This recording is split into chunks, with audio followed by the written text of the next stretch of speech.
What's the deal, my people? You know what it is, the Don, Tony Teflon. That is Phil, the issues guy. This is the Escaping From podcast.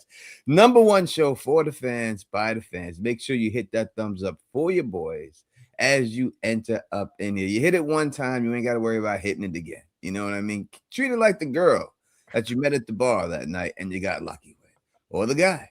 Whatever's your thing, right? And that's what it is. So hit that thumbs up. Phil, we're going to get into this episode. It is a very controversial ending to the season. And I know people have a lot to talk about. All my familia out there, I know you got a lot to talk about. We're going to give you the chance because this is a call-in live stream. You will be able to call in, and we want to hear from you and let you know, everything that you feel about it. Phil, before we get into our first segment of this thing, what's going on with you, brother? Not too much. I'm excited to talk about this episode because I love polarizing situations. And this episode definitely got people all over the place. I also look forward to any opportunity to talk about Lost. And there'll be a lot of Lost talk tonight. I apologize. But we will get into that a little bit as well. Hopefully that didn't get everyone to turn this off. But you can't help but bring up the L word tonight. You can't help but do it. I know you haven't watched it all, Tony, but we talked about this a couple weeks ago when I went into it. I'm already starting to rant now. But I don't think I dislike this as much as everyone else, but I still have issues with it. So we'll get into this. Yeah, as the man in yellow himself was on here saying, "Oh, they wouldn't do the same thing they did before. They wouldn't do something like that, Tony. They would never do that." Well, we'll see about that in the end. All right, let's get into this. First, we know they had a Reddit AMA, right? Yes. So we're gonna go into this first of what they said in this AMA, and then Tony, really, like, there's so much that's said in this. People just want you to talk about one thing. There's only one thing in this that's really important for you to talk about. But I know there's a lot of stuff in here. This is from TV Picks. He did a summary of it. We'll go through the summary. We're not going to go through every thing that they said, but he did a summary. So shout out to him. I was wrong about a couple of things too. I don't know if we're going to get to this one, but they do mention the tent will come back. So I guess I was wrong about that one. We'll see. So From Writers did an AMA. Here's the response, and response is organized. Compile the responses are from the this is what it is. All right. So on the inspiration broadly for the show, they said the idea behind the show was to explore what it would be like if your reality was ripped away and you find yourself in a living nightmare. And Phil, you can stop me anytime you want to stop me if you want to comment on anything. Mm-hmm. Who you become when everything you know is gone. Thinking about how much our identity is invested in the world around us, the rules we live by, etc., and what it would be like if that was taken away, and who we would become if our daily lives became a nightmare. In many ways, the show is built on familiar tropes, but with intention of creating something that feels familiar,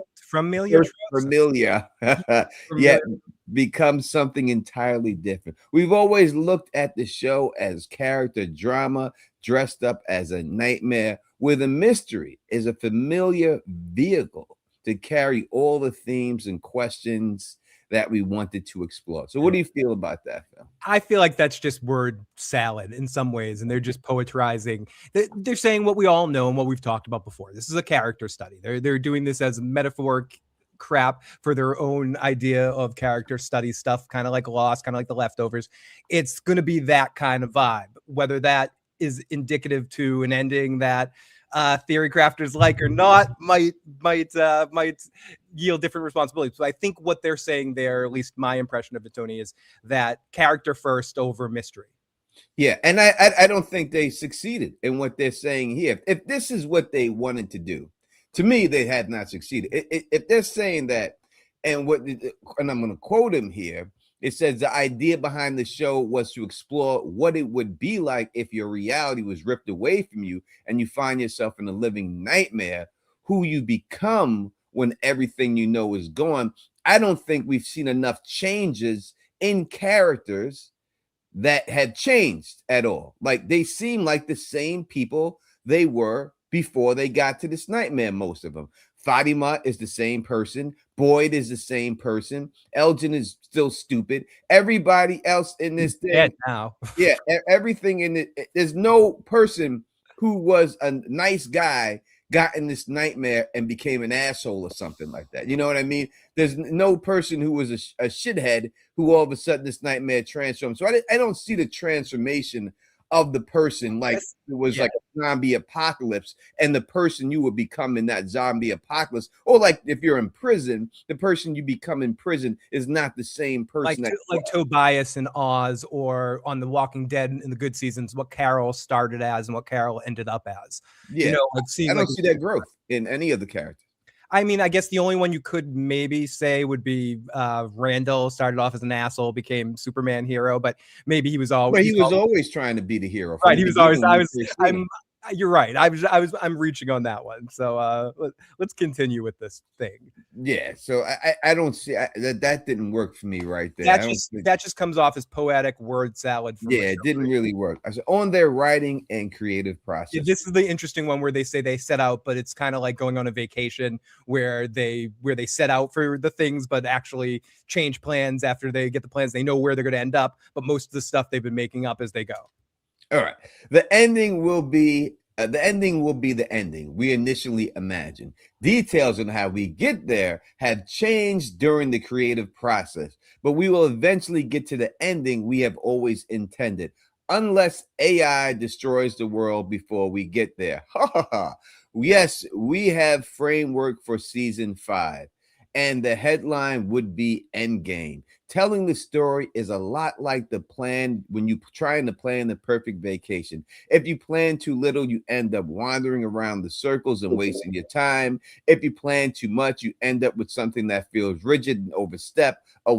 But if you plan just enough, the airline tickets, the hotel you're staying at, the main attractions you want to visit, but still leave the room to explore, you end up finding that things you never expected, and those unexpected surprises are oftentimes the best parts of the trip. But they are only possible if you have the blueprint. Making this show has been a lot like that. The reason we rarely reference the passage of time on the show is so people can experience it however they experience it. In many ways, the show feels like it's taking place over much longer periods of time than it actually has. And at the same time, it feels like it has gone in the blink of an eye. I don't know about the rest of you, but that's kind of how the last 6 years felt to me. All right, Phil, what do you?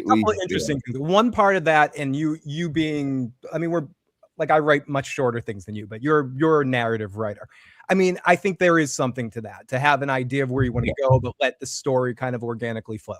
What I don't necessarily, the second part of what they said kind of comes off a little weird, though. I don't know. The second part of that whole situation comes off a little stranger.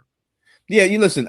When I wrote my books, every book I write, but I'll just talk about The Darkest Before the Dawn. When I wrote that, when I first was initially writing it, I had the beginning, I had the middle, and I knew how I wanted to end. I knew how I wanted to start, and I filled in the blanks. And then after I reread it and I was rewriting it and doing things like that, 100%, that's what it is. I added certain things. I added I didn't think it had enough action in it, so I added a whole serial killer thing in there and put that in there with it and all that, just to beef up the action. So I get that. That's a George R. R. Martin thing that he would always say, if you're taking a trip, and I guarantee they got this from George R. R. Martin. Yeah, Vince Gilligan does the same thing with Breaking Bad and Better Call Saul too. They want to go, and then they stop along the way. They just rephrase it. But it's George R. R. Martin's quote. He's the one who said, if you take a trip from New York to Florida, you're going to Florida, but I don't know exactly what hotels I'm going to stop in, what restaurants I'm going to eat in, and everything else. And that's basically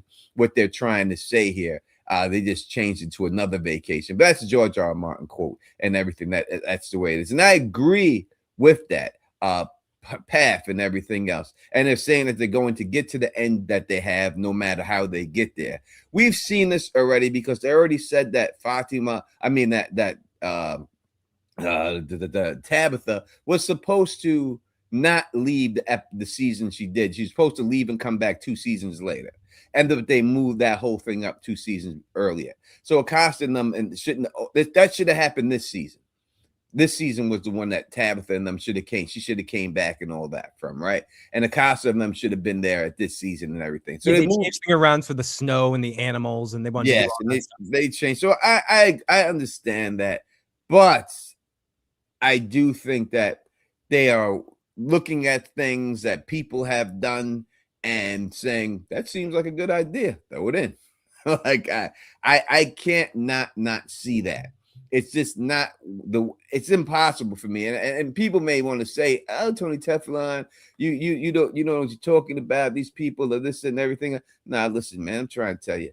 There's no doubt that these people have taken some things that, whether it's from me or other YouTubers or other people on Reddit, they definitely seen some stuff and said that kind of works. Let's incorporate it into our story. And I do believe that that's what's happened here. Without a doubt. I see we have a super chat before we go, and we got a couple. Let's take them real quick. We got this one from Fatima. Said won't be able to stay for the whole live. Just wanted to show some channel some love. Thank you so much. And we got this one right here. It's from Winter. Is it your dude, Winter? Yeah, I think Winter's coming, man. Winter's coming, and he says, happy Sunday, Tony and Phil. No one's being suspicious of Sophia. Brought the season down for me. To be honest, Christy sobbing over Marielle's body got me. They need to give her actress some more due. I agree. And we'll get into all that. I promise. We'll break that down in the recap and stuff like that. And she definitely, her and Ethan win my MVP acting awards. The actor that plays Ethan did an excellent job in his breakdown scene tonight too. It's tough. Kid actors get on my nerves, and Ethan did a great job tonight. All right, let's keep going. This is on the characters specifically. We have already suggested why the creatures behave the way they do, but did they really? They say everything they disclosed. They say a couple times in that if people were really paying attention, we disclosed pretty much everything at this point. No, I mean, no, it's not true because I pay real close to that. I don't see that they. I'm saying what they say, Tony, not what I say. And I'm saying what I'm saying. And I don't believe that because they say we have already suggested why the creatures behave the way they do. I don't see any suggestion. Maybe I'm wrong that they said why these creatures behave the way they do. They haven't said why Smile Monster touches things, why one goes on the swing and kicks their finger, unless they're trying to say that they're human and that's the humanity in them. Yeah, but then it's got to be a conscious decision. Now that we've seen Fatima turn into a creature, but make a conscious choice to side against the other creatures, can other creatures make that choice? Or does it sets up a weird divide? Are they compelled to follow the man in yellow, or do they just choose to because it's beneficial to their end game too? It raises a lot of questions. A lot of the answers tonight raise questions, but again, we'll get more into it. I don't go with that. He said the prominence of the sheriff and the Matthews family was in place from the beginning. Additionally, Jade and Tabitha's Central Road in the mythology was also in place. Now that's not true because we know that the first Jade actress was supposed to be an Asian woman or a teenage girl coming from spring break. He says that. He says so, all right, so we keep going. And the mythology, though, we know with the notable exception of Jade, that was originally covered as a teenage girl on her way back home from spring break. All right, yeah, so they did change. And you can totally see that in the premiere episode with Jade and the way he's acting. You can totally see he was originally written as like a drugged out, Yeah, she was supposed to be a girl in the back seat with Toby. Yeah, exactly. That's what she is going to be, a teenage girl coming from spring break with fucking Toby, and that's the way it was going to be. And then they get stuck there, and she was all drugged out. That would have been the story. Toby still would have died. The whole shit would have went the way it went, but it just been a girl instead of there. So other than Jade and Tabitha, there is a connection theme among all of the other characters who were pulled into From Town. They were each at some sort of crossroads in their lives. Boy, for instance, had just retired. So people have speculated that and said that everybody here was experiencing some type of trauma in their life or change or change, and that's why they brought that in. So they confirmed that is the case there. One of the great joys of making the show with an ensemble like this is seeing what the actors bring to the roles and the type of chemistry they have with each other. Equally exciting is when the show I mean, that's with every show, isn't it? Yeah, you hope. But that means I fall in love with my actors too much, so I don't want to kill them off. Yeah, I think that's exactly what it means. Equally exciting is when the show reveals things that you do not realize were there. One example of this evolution is that we didn't know Victor had a sister until the moment he opened the trunk of the car and realized those drawings weren't his. And it was among the most exciting moments we had exploring the story. Did you have someone else draw the picture? Did our buddy not draw one of the sets of the pictures? And you're like, that doesn't look like something Victor would draw. We gotta make a sister. Yeah, he put something in there. There are many things that we can control in making of a television show. Biology and time are not among them. Knowing that the young actor playing the boy in white would age over the life of the show, we built that aging process into the mythology. Turns out Halifax winters are uncontrolled. So they can't shoot all the time because the winters get crazy, and that's why they've been delaying. That's what they're saying. And they also the actors, I'm sorry, and they're also like the actors hated them shooting out in the winter and the animals and all that sort of shit. Yeah, so that's what I mean.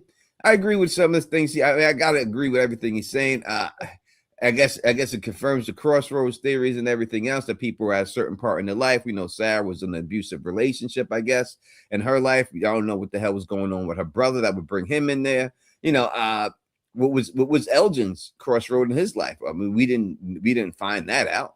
What his crossroad words something to do with praying and being stupid. But yeah, we didn't find that. So I mean, maybe there's a story. Randall was just going to his nephew's birthday party.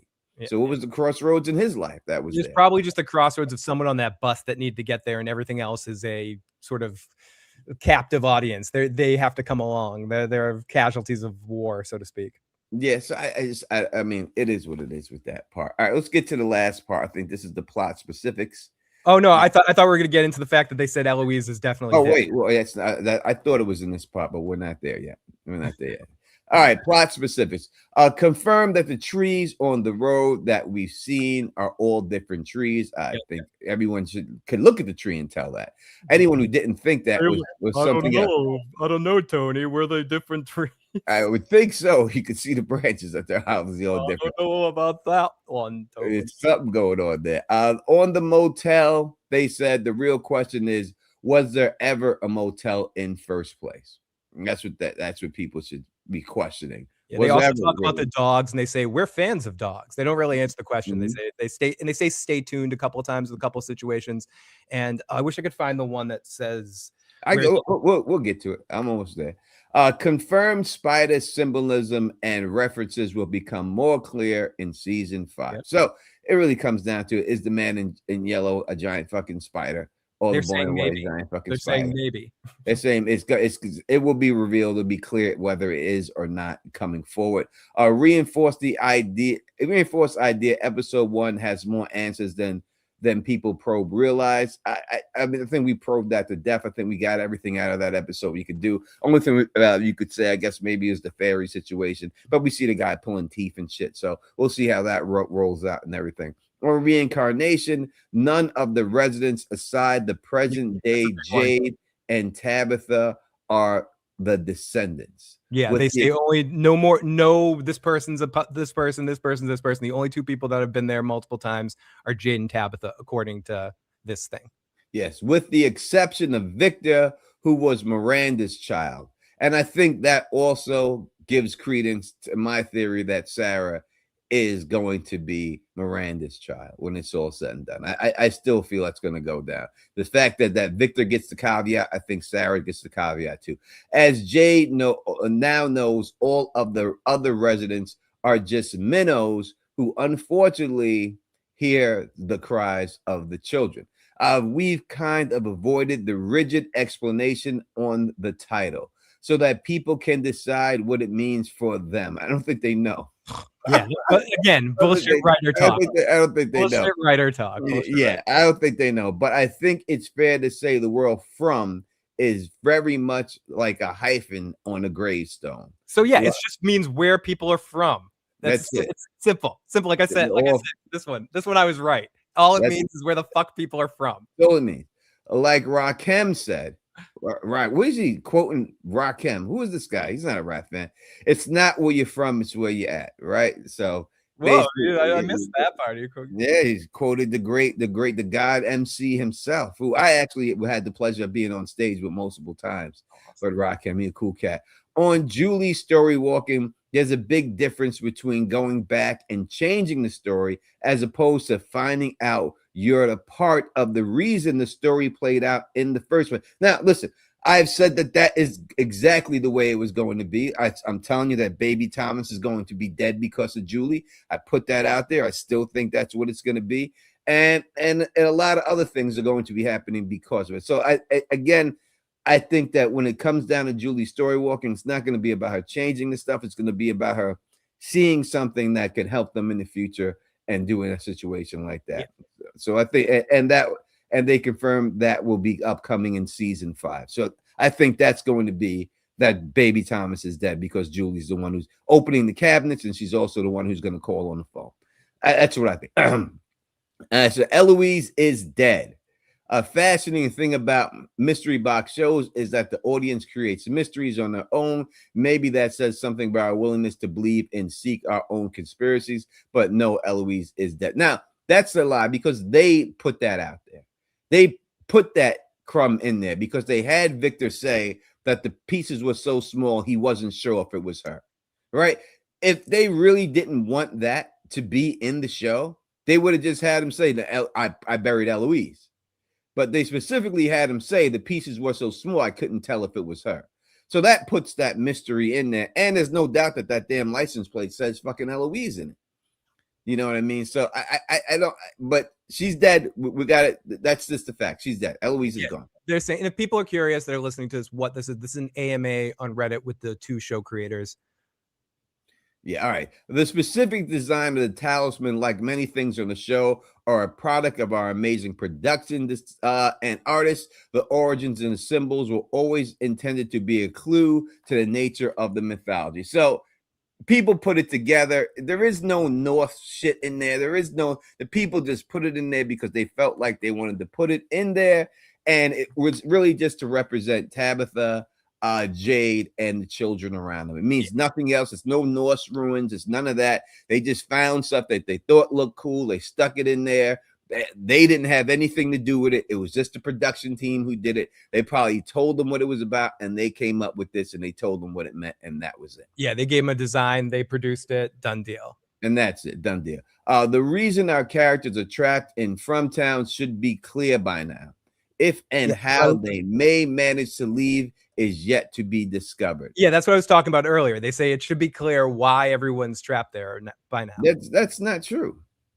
It's not clear why everyone is trapped. To them it is, because they wrote the fucking thing. It's not clear. And he said it should be clear. I don't understand how it should be clear. Wow.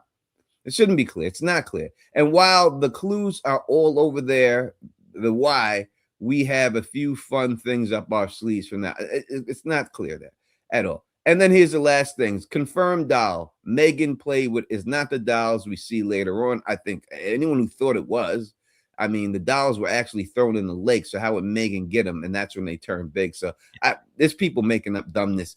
Confirmed Clara made a bargain before the Matthews family. Of course she did. She was there before. She said when she first arrived, she did it, and she was already there when they got there. So who wouldn't think that? I don't understand how anyone thought any other way. Confirm we very well may see the ballerina dance again. Yeah. I think that confirms that the nurse is supposed to look like the ballerina dancer. Confirm the birds are crows, not ravens. I don't know who thought they were ravens. It says it in the fucking credits when you watch it with subtitles, crows every time. So I don't know who thought they were ravens, but ravens are so much bigger than crows. I don't know. It was obvious they were crows. And confirm it's not all a dream. And if anything, it would be a nightmare. Now, so it might be a dream. It might be a nightmare. What if anything, it's a nightmare? That's kind of an asshole way to answer that question, guys. Yeah. So we already said that this could be in the nightmare realm and everything else. And that's still a possibility. Isn't a nightmare technically a dream? It is. It's a bad dream. Yeah, isn't that playing the word game if it ends up being? But I think the intention of that answer was that no, it's not a dream at all. I think they were just trying to be funny, similar to like the AI destroying things comment.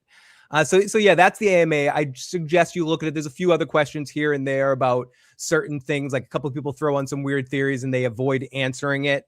They're like, oh, that's interesting, ... And some part of me thinks those are the ones that end up being true, but it's definitely worth checking out and reading it Tony, what are your overall thoughts after that thing? No, it is what I thought it would be. You know what I mean? They're not going to give away too much stuff. They just confirm a couple of things. They did to the MMA what they done to every other interview that they've ever given.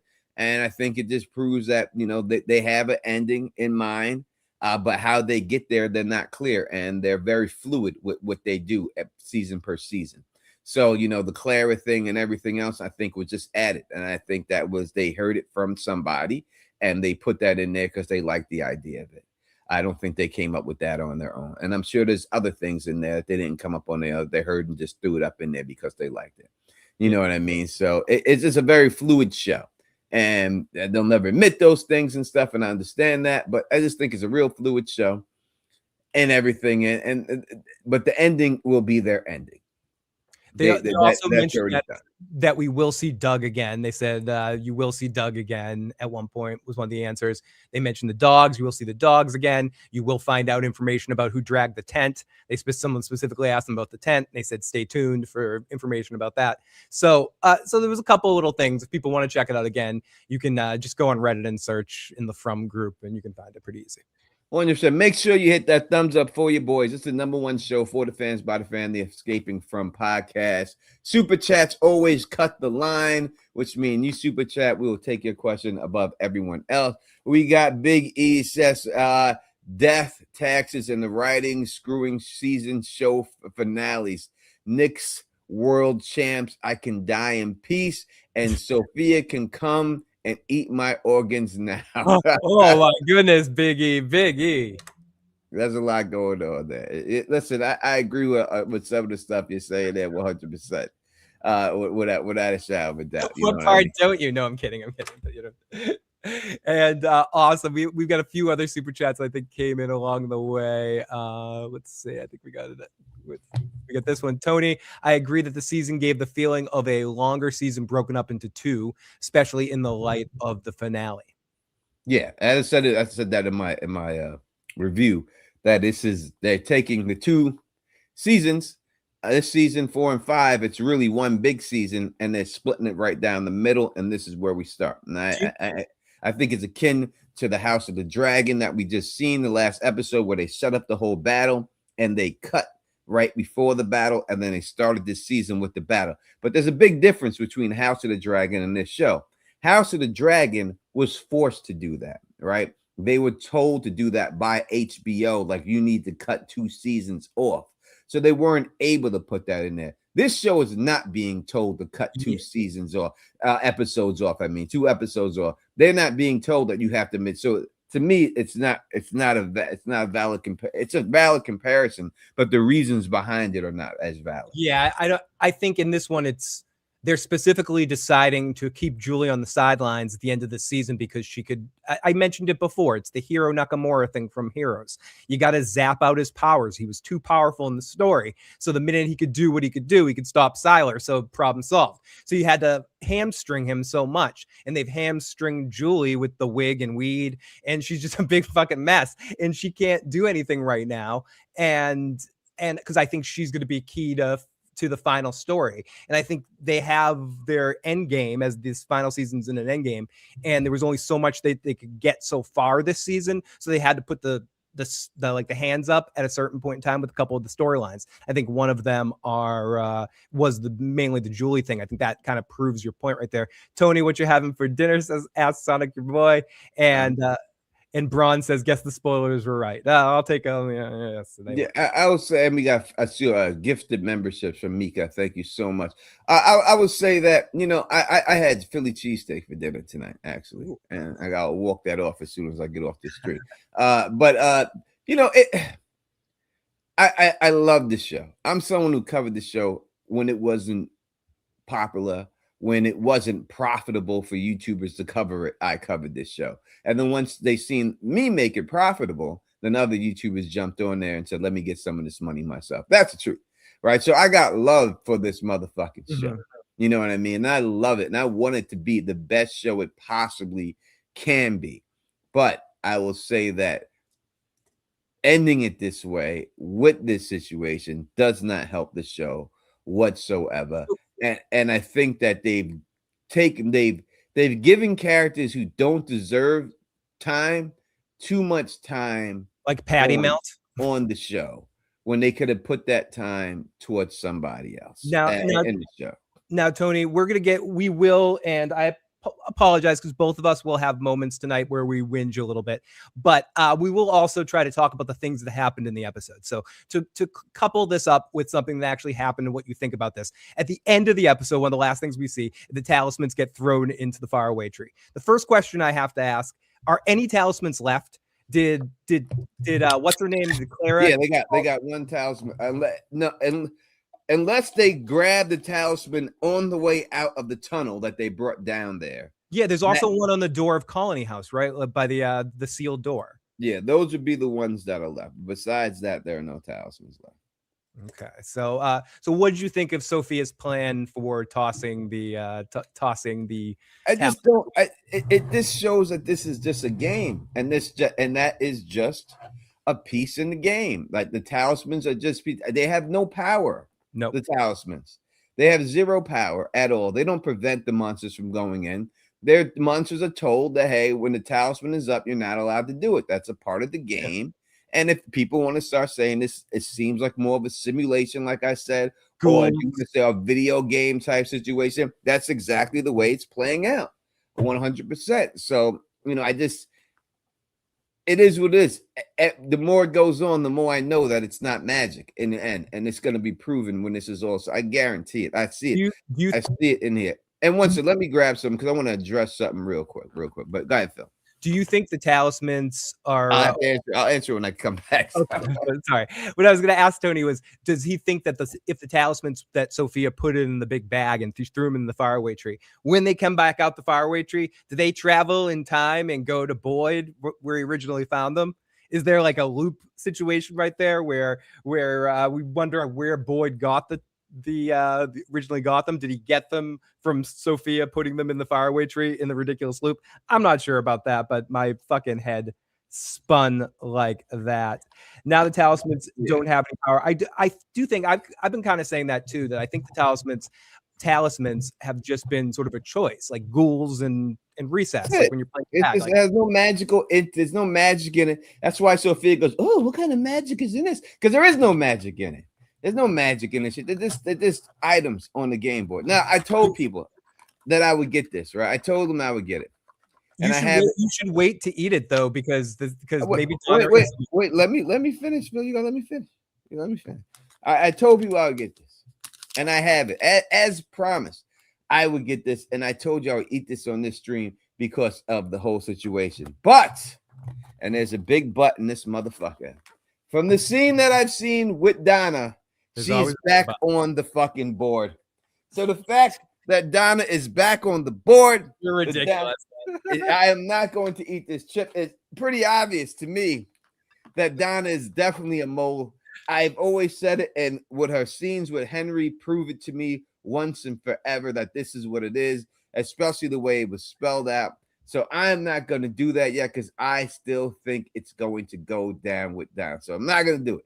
Because I ain't gonna do it and then be like, he's gonna stall. He's gonna let the hot. I'm not gonna stall. I'm let the hot, then return the chip and get a new one. Because I am not. I am not. I'm telling you the truth. It's pretty. You're gonna wait for the hotness to die. You're gonna open that up. I know. I am telling the goddamn truth. The truth is the fucking monster entity or whatever in fucking Henry's head said that the place will provide you with the stuff in order to get the job done, and Donna was there trying to force him to go see Victor. That's the bottom line. She was there. Go visit Victor. Go to Victor. Oh, the gun is here. It's inside there. Like they said the place would provide you with the stuff, and Donna's the one who provided him with them. She provided him with the location of the gun and to go see Victor. So for that reason right there, that's not bullshit that I'm making up. That's what's in the show. And, it's still a chance that she's the fucking mole. And Sophia has generally shown that she isn't afraid to do that to multiple people. But let's talk about something really good. I heard you talk about it in your review. I also think it was one of the best parts of the episode. I think we have to give Christy, the actress that plays Christy Chloe, some real awesome, like her performance today, like when she was holding the body and and it was dying, and Marielle in that moment kind of stepping up. This is one thing you say, who's going to draw? People said this to me in the chat. Who's going to draw guns and try to, when you're in a situation, even if it's not going to work, two people fired the guns at them tonight, and someone drew a knife. You're going to try in the moment anyway. But Boyd's wasting bullets all over the place and shooting at those things. But Christy really was awesome tonight. Like that moment emotionally got me. I heard you talk about that in a review. I know Marielle wasn't a big character, but you talked a little bit about that. That kill kind of got you a little bit, right? Yeah. I mean, was the deaths appropriate for a season finale? Again, when I come at this episode, no, I'm coming at the episode as a season finale. You must always take that in context when I say what I say. If this was just episode 3, episode 4, episode 5, whatever, it would have been looked at to me differently.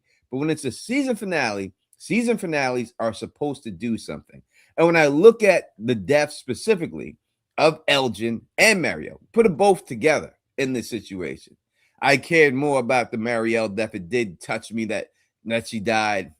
But in the end, when you have a death of a character in a television show, at least if I was writing a television show, which I am right now, but when you have a death in the character of a television show, that death has to change the narrative going forward.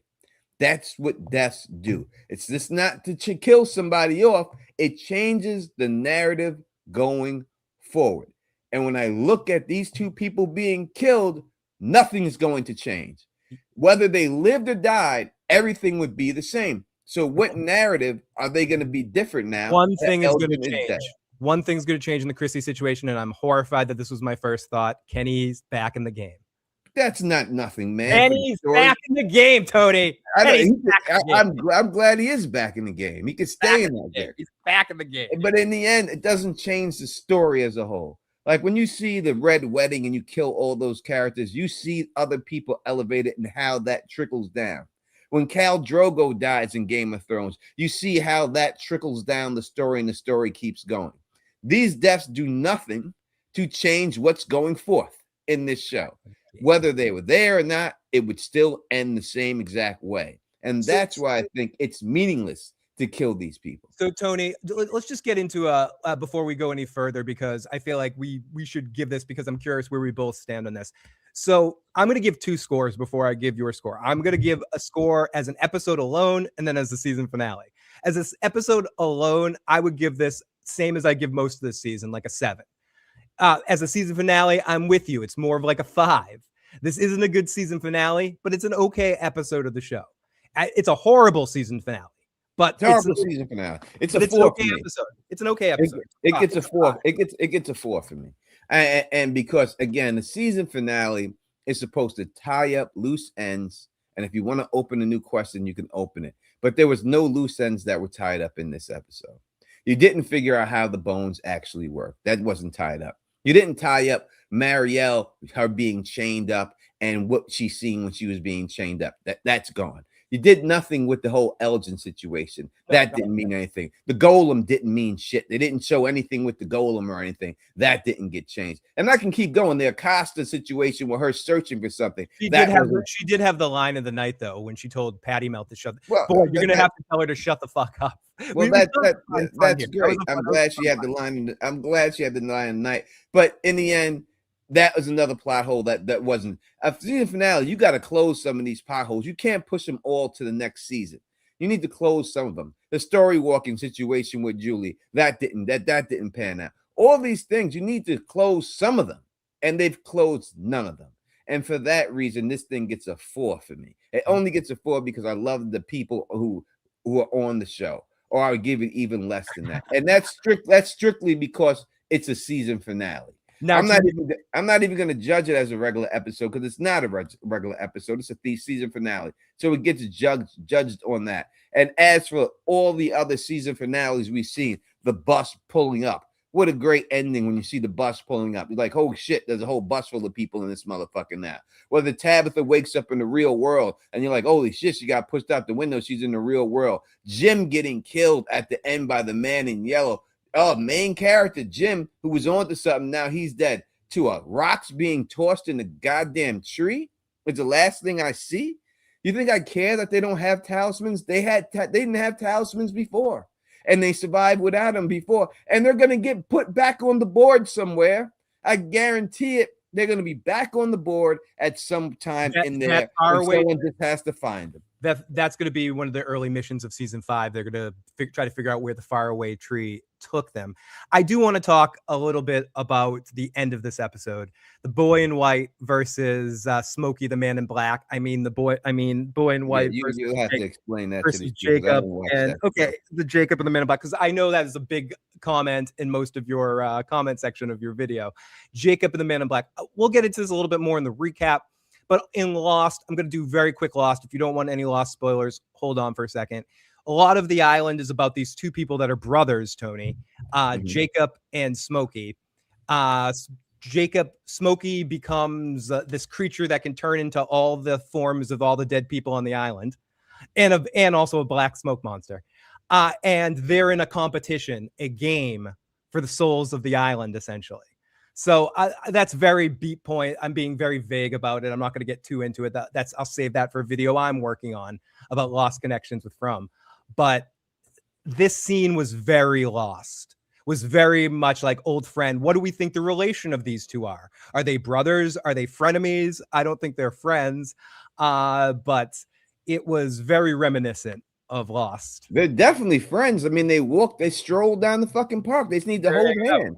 Yep. They just need to hold hands. They're definitely friends, and they're definitely playing the game. You're not going to win this time. Aha, I got the tree. I got the talismans. That's friendly.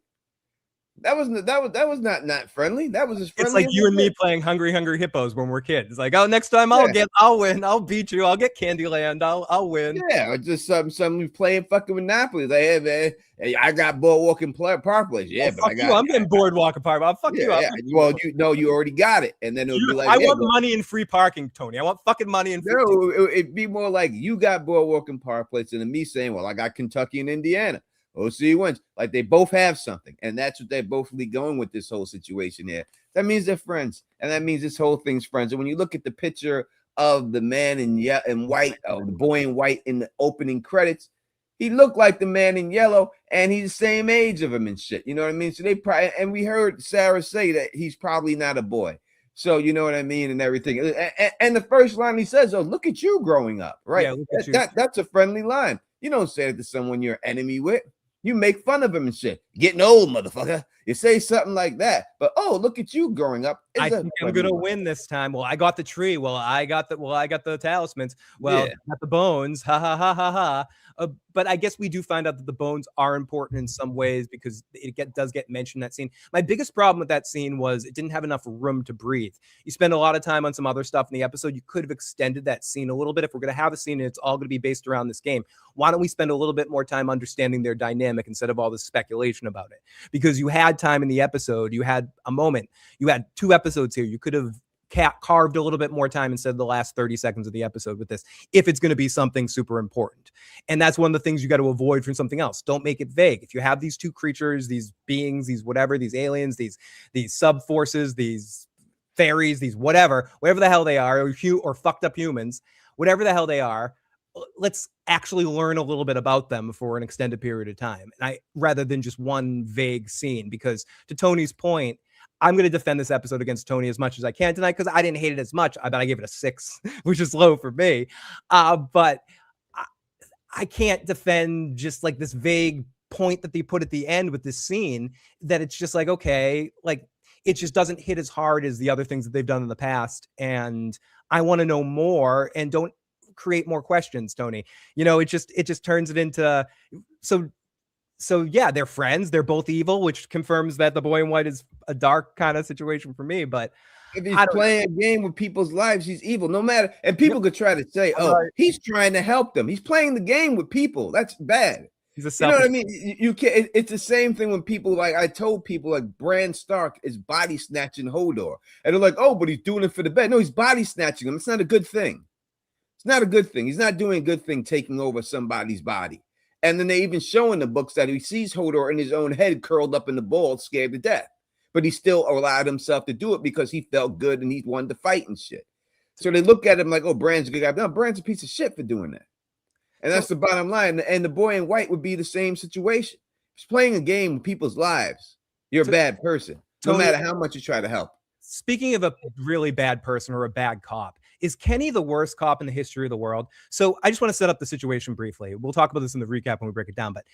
But Henry goes into the police office, starts making all this noise. Boyd, Kenny, and then starts bashing things around. It's like, messing around with shit, trying to like throw stuff around, finds the gun, puts the gun in his pocket. Then Kenny finally comes out and goes, oh, hey, Henry, I didn't know you were here. Like, dude, you're in the other room and he's yelling your name and searching around through a desk. Kenny, and he's like falls asleep with Sophia earlier in the season. Kenny is Don Knotts, the dumb cop. He's just like a joke. He's just like a joke of an officer, dude. Kenny should have been gone a long time ago. He's not built for this life. He's not. None of them are. The only one who seems like they are is Boyd in his way, but everybody else. And this is another thing I have about this episode too. It's like, where was Boyd this episode? Like, there was no powerful Boyd moment. There was no Boyd trapped in the well or Boyd killing the music box. It was no powerful Boyd moments in here. Basically, just shot a piece of stick and then left. And that was his moment for the episode. His moment with Chrissy was probably the most powerful, but it was more about her in the. That was Chrissy's moment. I'm saying, where's the Boyd moment that we've seen? Where's the breaking of the music box? Where's the well situation? Where's the Boyd moment? We did not have a Boyd moment in here because they focused on other characters that they shouldn't have focused on. Tony, which would have been the greatest Boyd moment of the entire episode and the greatest episode of the season if he had just, the moment Patty was freaking out in the car, throwed her ass out of the car. When I would have kicked that. Listen, she wouldn't have even made it in the car. Like, when she freaked out, I said, go. It's time to go. Let her stay here and freak out. Let her go. Let her go. She's got to go. And I don't need to see her anymore. I don't need to see her. I don't want to see her. I didn't ask for this character, and I don't want to see this character ever again. Like, I don't care what she does. There's no need to see her ever again. She would have never made it in the car with me, and I would have just got it and said drive. And if no one drove, I would have put the gun to him and said fucking drive right now. And we're leaving her here. We got no time for this. These people like that you can't have around. Those are the people you have to chain to the bed. They're gonna open the door because they're gonna freak out with the monsters. You can't fucking trust them. She's got to stay. She's broken. She's gone. Let's stay there, and that's it. She's never getting the fucking car in the first. They should have never put her in the car. If she should have shot somebody, if you want to make her effective, she should have shot and killed somebody in the car, not the window. She should have been in that car, freaked out, and killed somebody. Was she trying to shoot herself and she missed and hit the window? Yeah, she missed and hit the window. She should have hit somebody else, should have got killed in there because of her stupidity. Patty is maybe one of the most annoying characters I've seen on my screen in a long time in any television show ever. That's amazing, and that's a credit to that actress, but it was horrible. Like, I was screaming. Someone throw, like, again, Acosta was speaking for the world with, Boyd, shut her the living fuck up. So, yeah. I enjoyed that. I enjoyed that point. We want to take some of these super chats. Let's do some of these super chats, but because we got a little bit. We started early tonight. You gonna do them, or you want me to? I can get it. I can pull them up. And Carla, I'm with you. I didn't hate it as much as people, but I can't defend it too much. Michael says, and thank you, Michael, for the super chat. Should they put Henry in the box? They need to bring that back. As I can think of some others that should be in the box. Do you think we'll ever see the box again? I'm gonna tell you straight up. If I'm in there, and if it was me in that situation, Henry's got to shoot the fair one with me. Like, it's a done deal. Like, there's no way around it. There's no talking yourself out of it. I would say, Henry, get the fuck downstairs. You're gonna shoot the F1 with me. You got to give me this fair one on this motherfucker right now. And we squaring up right now, and I'm knocking you the fuck out for being stupid. That's what he should get. He should get the fair one shot with him. But I don't know if we're going to Baca say he's crazy and everything else, and he wasn't in his right mind. But even so, the dude got to shoot the fair one with me. I'm gonna have to knock him out for that one. Yeah. And I thought Victor was about to do that anyway. And Victor, when he's angry, is very scary. And we finally saw Victor scared tonight. We have Mika, the wonderful Mika. Why do you think she threw him in the tree like that? Because she's trying to get them back to the way they used to be, where they have to hide in holes in the forest and just to make things even more horrible and to make them kill themselves. And so, which is against the plot that we were told. And this is the thing about this episode. Like, that's against the plot. The whole plot from that we heard is, this is my favorite part, when they tear each other apart. Now you're setting it up so the monsters could tear them apart. So that's not your favorite part. Your part is the town people are supposed to tear each other apart. They're the ones who do it. But it's really set up for them to be scared to death and the monsters to come in there and raid and kill the monsters to rip them apart. So it doesn't really make sense to me like that. We got designs with an X. The town deserves to lose, if you ask me. None of them work together or communicated, and they're irresponsible with their own safety. I agree. I agree. They do deserve to lose. Maybe they're there to defeat the man in yellow. And thank you, Real Rebel Eric. Maybe they're there to defeat the man in yellow. Boy in white has a team just like Jacob in Lost. Man in Yellow has a team just like Smoke Monster. Both of them manipulate and do their bidding. Sounds familiar. I think it could be something like that. I wonder if they can't hurt each other. Maybe they're frenemies, they're friends, but just like, again, Jacob and Smokey seem to be friends. They were playing a game of not chess, what were they? Some game, whatever it was, backgammon. And but they couldn't technically hurt each other because of some weird rule, and they need to get other people to do it and other sort of things. So maybe it's similar where the boy in white can't do anything with the bones. He needs to try to get the people to do it. The man in yellow can't do anything with the tree himself, but can get them to do it. So there's some sort of back and forth situation with that. And I think we got all those super chats, but we got a couple more come in from Philly Lady. Thank you, Philly Lady. And Boyd should have left Scarface standing there while telling her to say hello to my little friends. That would have been it. I would have smacked her with the pistol, knocked her unconscious so she didn't feel herself die, and drove off. And from downtown says, Kenny is Barney Fife from the Andy Griffith Show. He really is. He's the bumbling deputy. And he owns that role, but he showed it again tonight. When he comes out, he's like, oh, yeah, look at the lightning outside. Yeah, kind of obvious. But not obvious that the dude in the door next, in the room right next door to you that was rummaging through the open lock draws to pull out a gun is whatever. And after Donna's just like, oh, yeah, those are bullets. And by the way, the gun of that, if you want to know, is in the sheriff's station. No, Donna's the mole, man. She's giving it up. I'm telling you that it's going to go down. She is the mole. That was suspicious as fuck. I'll be with you on that one, Tony. That was suspicious as fuck. Real Rebel Eric also, thank you so much for all the generosity. We really do appreciate it. Tony was right. Boy in white is bad. Yeah, that was one Tony and I were both on early. Since season 1, I've been calling the boy in white evil, and Tony's been basically saying the same. It would be too cliche to have him just be good. I think neither one of them are truly evil or good. They're both just selfish, Tony. I think they're selfish to their own agenda. They're almost like those dudes in Trading Places where they have a bet for $1 and they don't care what happens to Dan Aykroyd and Eddie Murphy. That is a great analogy of it. That is exactly what's going on here. This is a Trading Places. This is a bet for like $1 between the two of them, and they don't give a shit what happens to I'm blanking on the two characters' names. We'll call them Eddie Murphy and Dan Aykroyd. Yeah. Billy Ray and I forget Dan Aykroyd's name. It's Billy Ray and Dan Aykroyd. I can't think of Dan Aykroyd's character's name. It doesn't matter. It's a pompous name. It's stupid. It's like Philip or something like that, but it's not Philip. Yeah, it's some shit like that. Great movie, by the way. Yeah, Voldemort. Voldemort was the butler. Yeah, it was one of the other dudes. And anyways, it'll pop into our head. Lewis. Thank you. Lewis.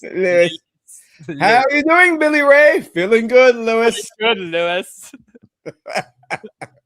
Great fucking movie. Best Christmas movie ever fucking made, man. It's definitely up there. It's fucking amazing. We got a question right here. Speaking of the mole, Tony, what time are you eating the hot chip? One more quick announcement before we get into this. I've already explained that. Okay, Tony is under a technicality. Tony is not. No, it's not a technicality. It's a technicality. Not a technicality. It's a fact. No, fact. in fairness, I'm going to say this for you, Tony. Beyond anything else, like what, it's not fair to answer this any bet about this show till the series is over, till it's completely over and the answers are done. That being said, if you want to eat the chip for fun, like if we get enough donations tonight, then Tony. Well, if someone gave me give me $1,000 donation, I'll eat the chip. That's it, but yeah, that's what I'll do it for a G right now. But besides that, I ain't eating that motherfucker. Okay, fair. Because I'm not wrong. If I'm wrong, I'll eat it. I bought the shit. I have it in stock. I bought it to eat it until the episode aired. And once I seen that, I said, wait a second here. Fair. No, very fair. And Very that's fair. what it is. So who do you think House Amityville is? You think that's Julie? Julie? Yeah, it's Julie. It's Julie. Guarantee it's Julie. Guarantee it's going to be Julie. Do you think there's any significance to the creatures? And this is something else I randomly said early on, and I guess I'm glad to be right. One of the few answers we got tonight. Big answers we got tonight, I guess, even if you want to call it a big answer. The creatures can't go out in the light. They physically can't. Do you think it hurts them like gremlins, or do you think they're just, it's another rule, like they can't go out in the light, Tony? Do you think it actually physically? This is something that, But Fatima was out in the light. For whatever it's worth, Fatima. It's inconsistencies, I think, in the mythology with it. And I think that that's what it comes down to in the end. It's just, we've seen the smile monster and nothing happened to him, but I guess you could say he wasn't in that body anymore or something. But it's just, to me, it's inconsistent. You got to be more consistent about it. Fatima is the one that weirds me out, because I think once her pulse was all like that and they sort of took her pulse, she was already a creature at that point. She didn't turn into a creature in this episode. She was a creature for a few episodes, and she was out in the sun. So I wonder, like, do they melt like gremlins, whatever? But either way, they I will say this, though. When I looked at it and the way the actors like pulled away from the light, it wasn't believable. Like, you didn't believe the cowboy? I didn't believe both of them when it looked like the light hurt him. It just didn't look good to me when they did it. It just didn't look right. There's something wrong there. What did look kind of good was Victor getting angry. Victor, when he was getting angry at Henry and tackled him and got like, it was really scary when someone like Victor gets all fucking pissed off and angry. But that whole scene was a little weirdly shot, where Tony talked about this in his review, and I agree. I made mention of it too. Like, Ethan comes in for a second, and Henry has like the clear shot, and he hesitates, and then Ethan comes in, and then it's a stupid ending. It was a stupid ending. Like tackles him or something. It was a stupid ending to that whole plot. They could have did something so much better. If you're gonna have the gun, if you're gonna pull a gun, you gotta have someone get shot. That's it. That's the only way it works. You have to shoot Ethan. Ethan should have. I was just going to say that. I don't want to be. You had to shoot him. If you're going to do that, and he's going to make that mistake, if you're going to put weight on that scene, you need to have shot Ethan. And he blocks it, and he accidentally hits Ethan. And that is the thing that snaps him out of the whole thing. It has to be something like that. And if it doesn't go down like that, you know what I mean? That is when we get problems with the show. And since somebody said it. I mean, we'll because I feel the same. I say it again. You've been had. You've been took. You've been hoodwinked, bamboozled, led astray, run amok. This is what he does. Now, the thing that's really interesting here, you just treaded on something that could have been a really interesting cliffhanger going into the next season. So imagine at the end of this situation, Ethan gets shot. Christy is completely off the wagon and disappeared because she's dealing with Marielle's death. So now you have to deal with a situation where Christy's nowhere to be found, and Ethan is getting ready to die, and not die, he's shot, and he needs some treatment. Maybe he even gets shot in the shoulder or something, like not that. Yeah, listen, the Tony Teflon version of the show is better. In this situation, for sure. It's better if they would have did that, and you have to go into it with stakes. You shoot Ethan. You need a reason to snap Henry out of it, right? Victor tackling you to the bed is not something that should snap you out of it, right? And you need to do some damage to somebody else to prove, holy shit, I've been had by this fucking place. And Ethan coming in there should be the reason why he did it. Victor should have rushed him. The gun goes off. It shoots Ethan, and that snaps him out. Now Henry, oh my God, look what I fucking did to Ethan. All that shit was bullshit. I really am here. Then he has a reason to snap out of this shit. Him getting tackled and to the bread with Victor is not a reason enough to do it. And they're going to make that reason enough. And it really isn't. Well, we'll see how he acts in the next season, but we avoided talking about him for a while here. So let's talk. God, Elgin, I love you. I know you went out with your pride, but again, you didn't even make a run for it, dude. No fucking pride here. No run. Like he didn't. And when someone asks you if you're a god, Ray, you say yes. Lie to her. Say you're going to join her little fucking club and get the fuck out of there, dude. Get the fuck out of there. It's obvious how you do it. All you got to do is fucking just say, I'm on your side. What do we got to do? That's what I say, dude. Whatever you say. It's not hard. And the whole thing is, it's not a hard decision. It's an easy way. You know you're gonna die. It's like you're in a situation. You know you're gonna die anyway. So what are you gonna do? You got to take the other deal. Like this chick isn't fucking Monty Hall. All right. There's no 3 doors. There's only 2.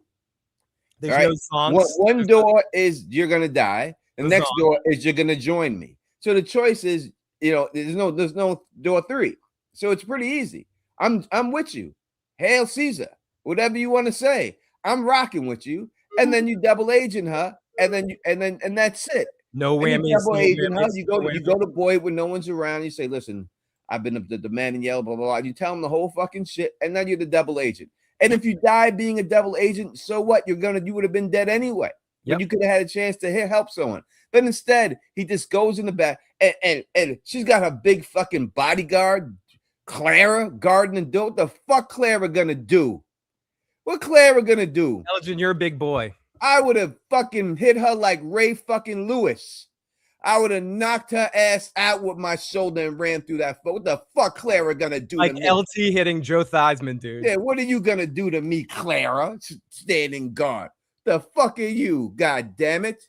That chick would have wobbled like a weeble when I hit her ass. I guarantee it. And she would have seen me coming Olayed and just got the fuck out the way. She didn't want no part of that. The show creator answered question about Elgin too in that AMA. They asked why Elgin made those stupid decisions. She said, they said he spent too much time alone with his grandmother drawing pictures of owls. Yeah, that means like that was literally their answer, Tony. Well, that answer is stupid. And the thing is that they just made him stupid, and they've consistently made him stupid. We've got our first phone call tonight. Area code 812. What's your name? Where you're calling from? And what's your question or comment? Well, you have a lot of questions. My name is Megan. Who the hell are you, Megan? Who? Who are you? Who? Well, y'all, I just want to say that, of course, you don't need to eat the hot chip yet. The season ain't over. It's not over till Claire sings. And I don't think anybody guessed that Ryan, Felipe, and White and freaking Sophie Michelle Gellar would be playing Cruel Intentions. Nobody had that guessed as what's actually going on in this show. But I'm not mad at it. I'm just a little confused, I guess. Mm-hmm. Like, I don't know if the monsters were tricking them at the end, like letting them get away. When I say them, I mean Tabitha and Jade. Yeah. Because I felt, didn't we see them in the sun one time? Wasn't it sunny out, or wasn't the sun coming out when Boyd did the worms, right? Like when he put the worms on Smiley and he when he put worms on Smiley, it was nighttime, and when he escaped the place, it was nighttime because he had the torch and he had to put it out so the monsters didn't see it. Okay, I was thinking the sun was coming up or something, like because the other creatures just like walked away, but I might be wrong on that. But there was a lot going on. I didn't know where this episode was going. I'm not someone who like thinks I need more answers. We're getting it very, very slowly, especially if you watch from season 1, episode 1, or you watch people who watch it and they don't know anything that we know. You know what I'm saying? Mm-hmm. But, so confused about the boy in white and like the man in yellow. Like the man in yellow is more powerful, right? Is that what we're supposed to assume? They have different power sets. I don't even think there's one that's more powerful than the other. I think they like playing this game. As Phil said, this is a trading spaces type game that they're playing for $1. But I do think both of them have different skill sets or powers. Maybe one of them controls those earthquakes. One of them controls the trees. One of them controls something. One of them controls. I do think they probably both have certain elements of powers, like the boy in white can zip around, the man in yellow can shapeshift or whatever, you know, some sort of shit like that. But ultimately, yeah, Tony, they're oh my goodness, huge super chat. We'll get to that in a second. But Can we yeah. put the call-in number in the chat? I don't think people know. Okay, the mods put the call-in number in the chat. Phil, I gotta take this real quick. Can you hold it down for me? I will. I'm No sorry. problem. Okay. I guess he didn't want to talk to Glue Guns N' Roses. I know. Damn it. I'm so mad. But okay, so what is your interpretation? Because I just joined the live, y'all. Sorry, my AC went out last night. I had to go get a new AC. It was so crazy, so I stayed in the hotel. Ask one more time, because you know, I'm like short-term memory loss. What were we talking about again? Okay, I need to know what was that lightning in the sky? Okay, like, the lightning in the sky. I think they were. What do you think that was? I think they were trying to move the island, and like this. Oh, whoops, wrong show. Shit. I don't know. I mean, I think that's all part of whatever the man in yellow was saying is the weird perpetuation of, by pulling out that tree, it starts the end game cycle. It was just showing maybe it's his way of controlling it, of just like the cycle of the weather. I tend to think that is part of what the man in yellow can do.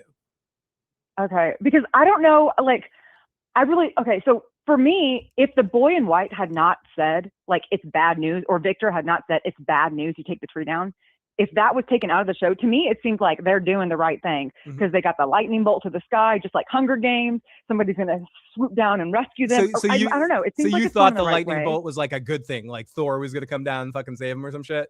Yeah, but I don't think that, because the boy in white obviously said, like, when no one else was around, just, you know, him and the Sophia, he said that, like, it was placed as like not good, or shown as not good. So I don't know, or maybe the lightning bolt was good, but now they can't finish it because of the tree. Because to me, it says rituals, so they all already didn't do the ritual right. So are they just effed for, like, there's no coming back now? You know, what's going on? I think maybe they found a wild Pokemon, like there's a Pikachu in there, and he was just freaking out, was going Pikachu. No, I don't. Why didn't I think of that? I mean, I think that's the key. Someone's playing Pokemon Go down there. They found a Pikachu.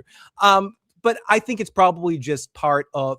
Do you think the question I have to ask is did it have any powerful significance of any kind, or was it just a way of psychological warfare against the people?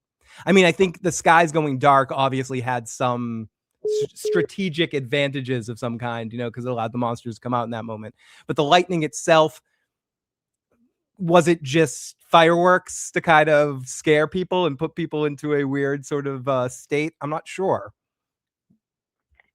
Yeah, and so the lightning caused it maybe to go dark, and the earthquake that shook the talisman off of Marielle's wall. See, maybe I don't know. I just watched it one time. The earthquakes, I'm convinced, were the boy in white, like something that was causing protection, because they were very fortuitous earthquakes. Like right before Jade and Tabitha were about to be captured, the earthquakes rumbled, or maybe they were the man in yellow because he wants Jade and Tabitha to succeed for some reason. Like, this is where it gets hinky and weird, because we're just kind of throwing at dartboards. I'm not sure if there's enough information to kind of make an accurate guess on what's going on, because there was a lot of multiple threads thrown in there about possibilities. I think nobody in town that I remember said anything about the lightning in the sky. They all saw it, but there was like so much processing at the time, right? No, I don't. No one mentioned the lightning.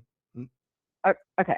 All right. Well, I'm going to let you go and let someone else call in. I don't have any clues. The only thing I'm still going to stand by is Julie story walking is the reason we get weird, timey, like, crossover things. Oh, I think whenever she story walks, I still believe this. Whenever she story walks, she goes back in time and something else comes to the current time. Like the wedding ring that Boyd dropped on the steps happened when she story walked, or Jim being pushed forward, or being seen by Ethan happened when she story walked. But besides that, I really don't know. It could be aliens. It could be, like I said, cruel intentions. Y'all, I don't know. So I like the cool intentions side of that. But anyways, always great to talk to you, Glue. Talk to you next time. Bye. Bye. We got another call from area code 917. Welcome to the show. What's your name? Where are you calling from? And what's your question or comment about this episode?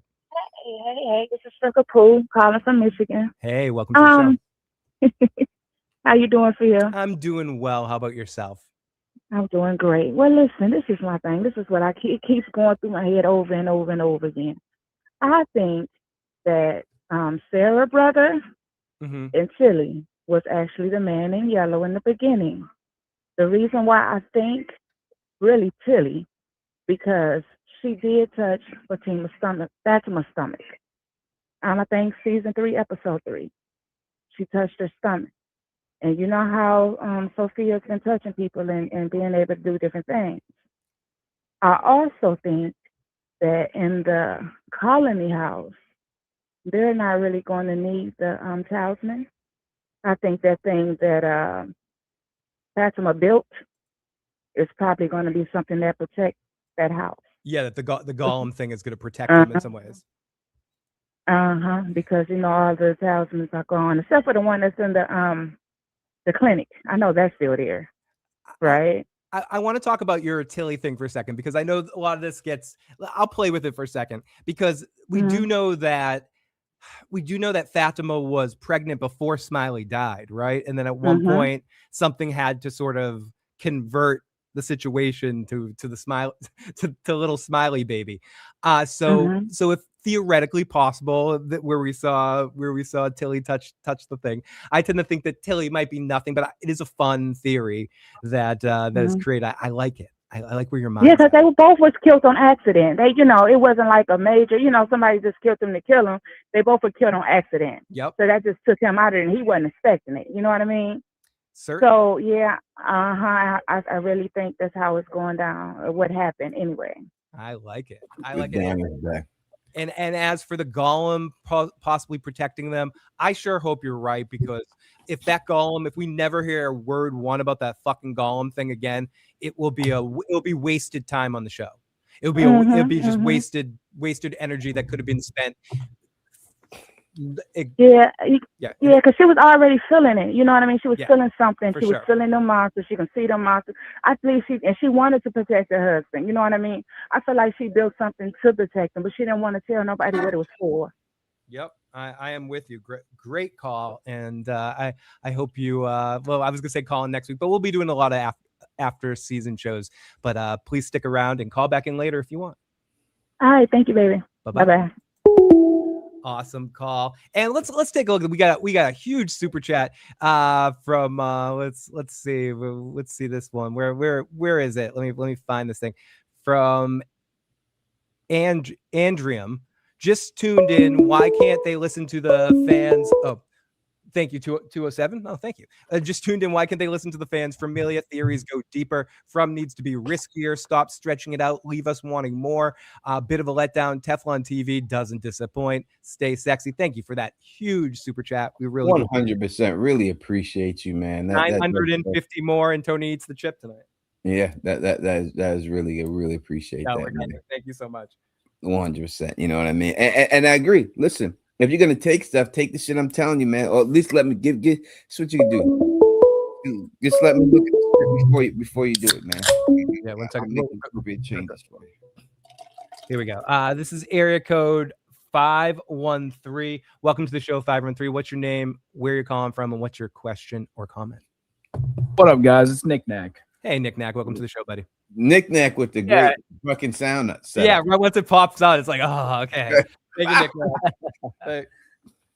Hey, man. I gotta agree with Tony on this episode. Like as a writer, I'm sure you would know what I'm saying here. Is like you got to give us a little bit of something with this episode here. Like there's too many loose ends. I agree with you. There's too many loose ends in the season that, without giving away the answers of the whole show, they could have wrapped up a little bit for us. You know what I mean? I just wanted to say that, but I do have a question. Yep.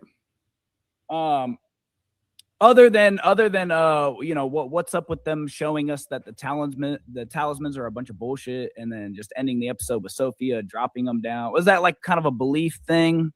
I guess. I think they don't mean shit. I think when Sophia, and I said it in the episode when Sophia said, "Oh, what kind of magic is in these things?" I said she was just playing. Yeah. When she said it, that's why she said that shit, because she know they don't mean shit. There's no magic in these things. It's just a piece of the game board. The monsters know when they're in there, they're not allowed to go in there, and that's just part of the rules to the game.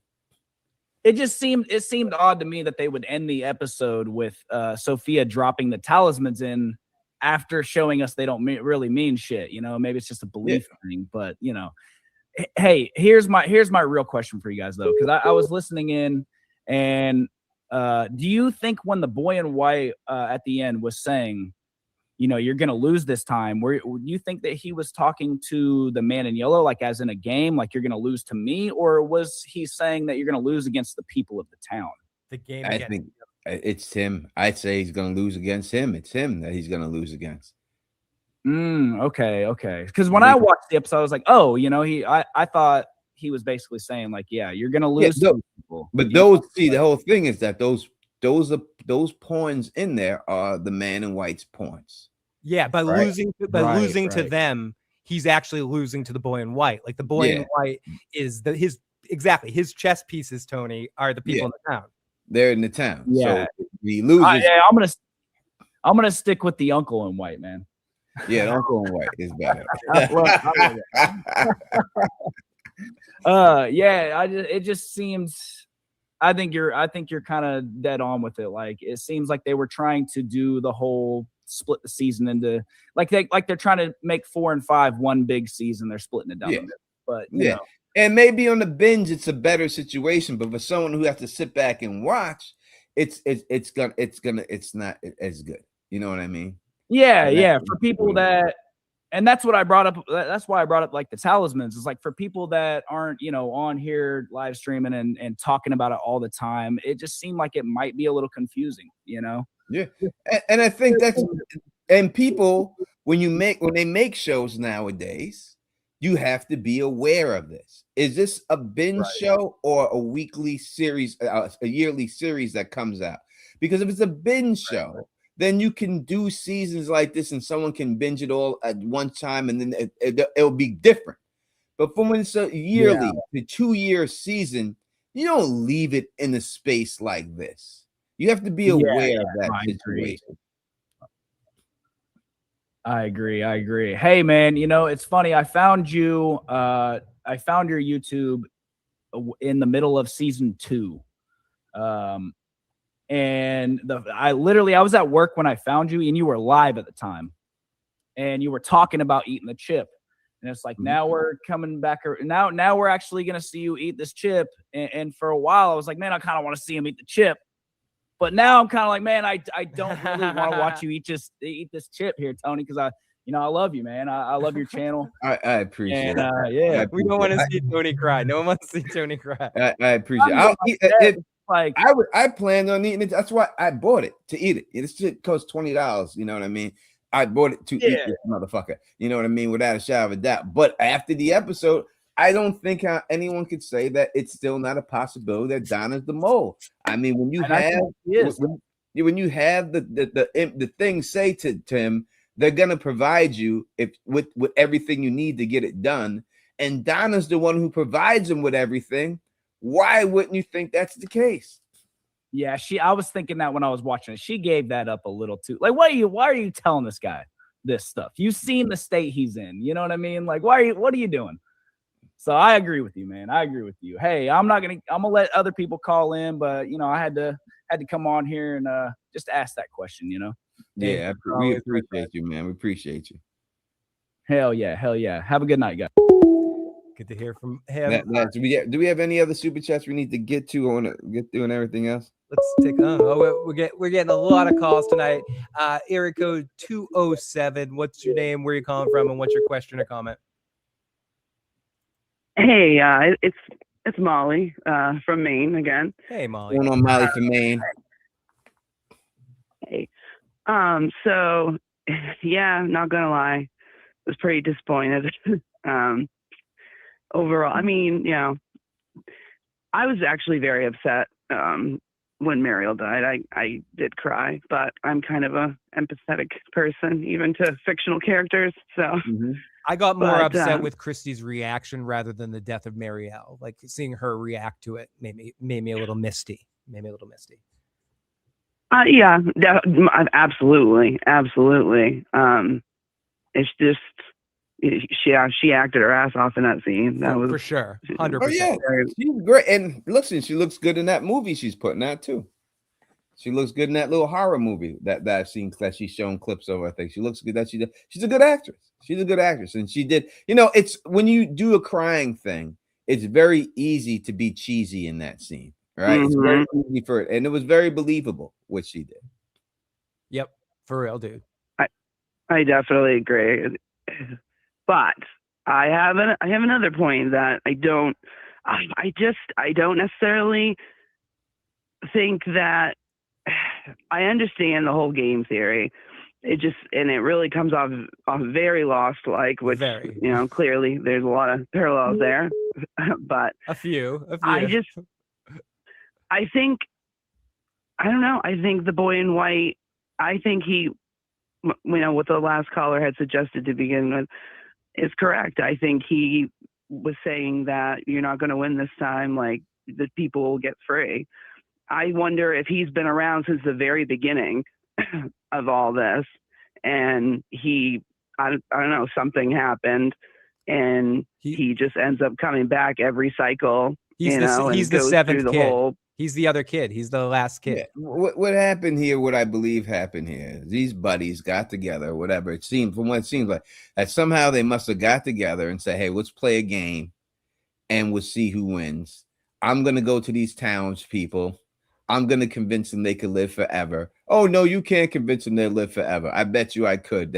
I bet you they'd be willing to sacrifice their children to live forever. Oh, they wouldn't do it. You want to bet? And this is how the bet starts. And the game has progressed since then. That's what it seems like they're doing. Well, I mean, that's definitely fair for sure. I mean, I don't know why. I just like so much don't want to believe that it's a direct, Jacob and Smokey. Smokey again. But yeah, it's obvious they're going to find some different wrinkle to it. I mean, they can't be brothers. They can't be one of them didn't get thrown into the sorry, Lost people. I'm spoiling it all over the place. But yeah, I mean, I assume it's gonna be different. Someone called me out on the audio cast. They're like, Phil, I'm watching Lost for the first time. You're an asshole. And I'm like, I'm sorry. I'm so sorry. Well, that's your fault, right? If I say something about the goddamn Sanford and Son, the shit been out since the 70s, man. All right. If you just got into it, that's on been you. out 20 plus years. If I sing a song from Michael Jackson, Thriller, and you say, wait a second, I just bought that album. I wanted to listen to it myself. Motherfucker, it's been out since the 80s. Fair. I don't want to hear this shit no more. Fair. There's a statute of limitations with spoilers. For real. Agreed. But I definitely get it. And Lost is like such an investment of time. Yes. Because there's so many damn episodes. Rewatch it. Yeah. And I made it to halfway through season 3, I think.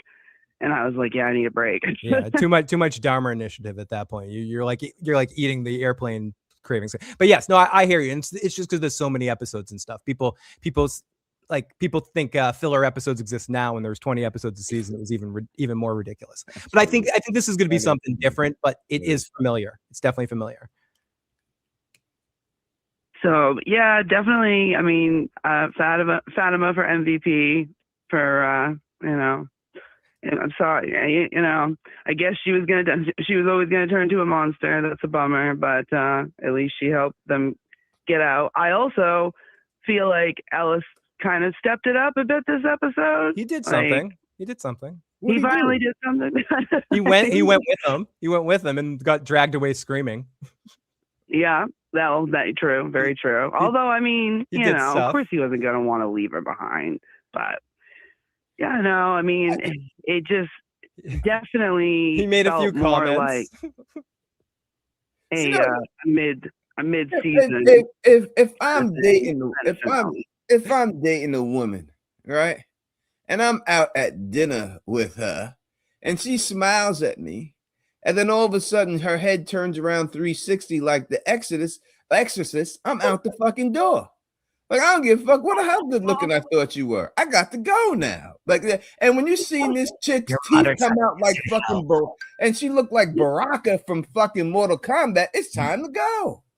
Fatality. Oh my time God. to go. You got to get out of there. What the hell are you looking at, bro? Oh shit! Oh my god, you're too funny.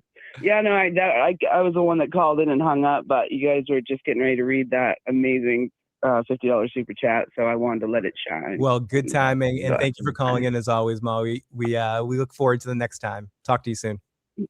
Yes, have a good night. Peace. Bye. We want to take. We'll listen. We'll take some. We'll do the super chats, and we'll take calls. We may not even do a recap. We'll think about it. I know Phil takes time into it, so we want to give Phil his due for putting time.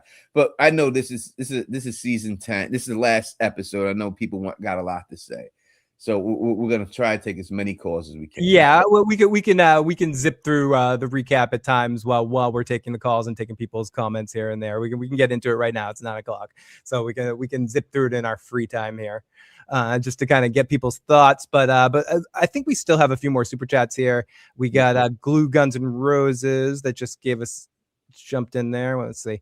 I can see the path to the town would turn on Tabitha and Jade, like Randall turned a new leaf, but I can see him going back to being an antagonist. Patty, a loose cannon, and Clara will actively be sabotaging Jade and Tabitha. Yeah, I agree with everything she says. I can see the path, but I don't see. I will say this though. I really don't see it like how it's the town supposed to kill Jay. First they get mad at him, then they hate him. I don't see how they can hate him for this situation. It wasn't just him who did it. Yeah, and like how does Tabitha get it worse too is another thing I'm wondering. Area code 352. What's your name? Where are you calling from? And what's your question or comment about the finale? Heroes Gaming, calling from Florida. Hey, buddy. Hello. I have a few things to say. The floor is yours. First, so Tony, with the hop chip, we're right to the hop chip. This was in the situation where, like, oh, you said you're going to do it. Say it. But you said that you're going to hold off on it because of what basically the man in yellow is making Victor's dad Henry see what could be a parallel dimension or something like that, and the people in that dimension told him that everything will be provided to him. Yes. So you're saying that, hey, Donna was the one that provided him the information to go get the gun and do what he tried to do. Yes. I will have to push back on that because I think it's a situation where, like, things are playing out the way it's supposed to play out, in a sense of where, like, with Julie in the time traveling, where, you know, she was always in the right spot to we're gonna go ahead and say it, but pull the tent, put the rope down for Boyd, and situations like that. Yeah. All right. Wait 1 second before you go. I'll let you continue. I just think those are two different situations that you're talking about here. You're talking about a situation where Julie is story walking into the past, and she has already affected the things in the future. We're not dealing with any time traveling situation here. With specific words from that dream was, the town will provide you with the stuff that you will need to get this done. And we know that's from the man in yellow. And then Donna is the one who provided him with the stuff, which made him believe that was true to go out there and do and kill Victor. So that is why I'm saying. So I don't think we could. It's a direct correlation. I think it's more of a straw man attempt right there. We can say that, but then we can also say the man in yellow hasn't been really too concerned about what anybody has done in the town, because everything seems to be playing out the way he wants it to play out, besides when he found out that Tabitha and Jade were the ones that was going to go down in the tunnels. Then you can see the look on Sophia's face, and she was like, "Wait." Well, he tried to attack. He tried to attack Julie when she was story walking. Yeah, but that's in the past, though. Well, I mean, all of it's in the past. But what I'm saying is, everything seems to be playing out the way it's supposed to be playing out, besides that one instance where, like, okay, I need to cut the rope, I need to do something. And then I think in that situation with Donna, everything is happening the way it's supposed to be happening. That's why But it could be That's happening. why it's It big could be and All right, I understand what you're trying to say. You're trying to say it was always going to happen. But the fact that they it's always specifically, going to happen all that right, way. all Yeah. right. But the fact that he didn't go looking for it until they specifically pointed that thing out to him, and he wasn't there looking for a gun.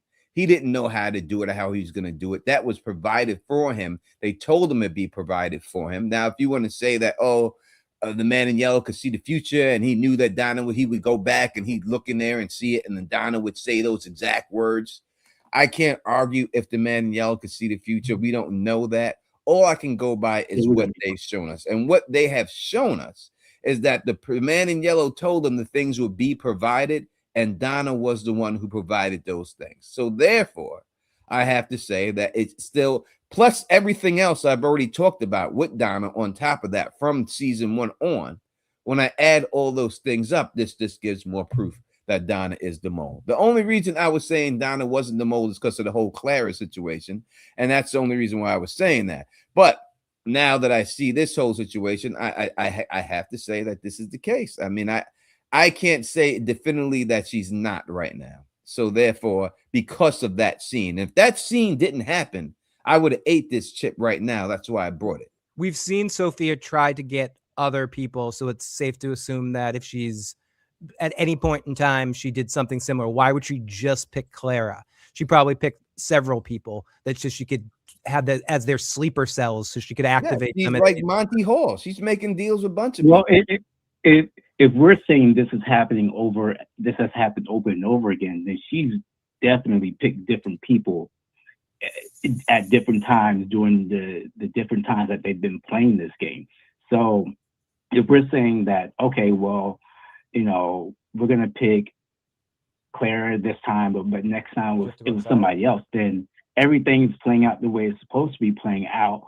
And Victor's dad is always going to try and kill Victor or in some form do something like that. I don't think they brought Victor's dad back every time, and every time Victor's dad's come back or a different form of them and a different name, he always gets killed or always tries to take him out. I don't think it's a loop like that. And I think the showrunners have said that in the Reddit thing that we post.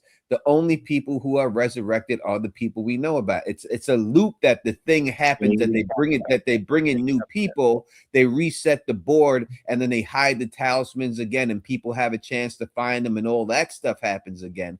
But everything doesn't burn. There's not always a Patty in there that gets a face burn.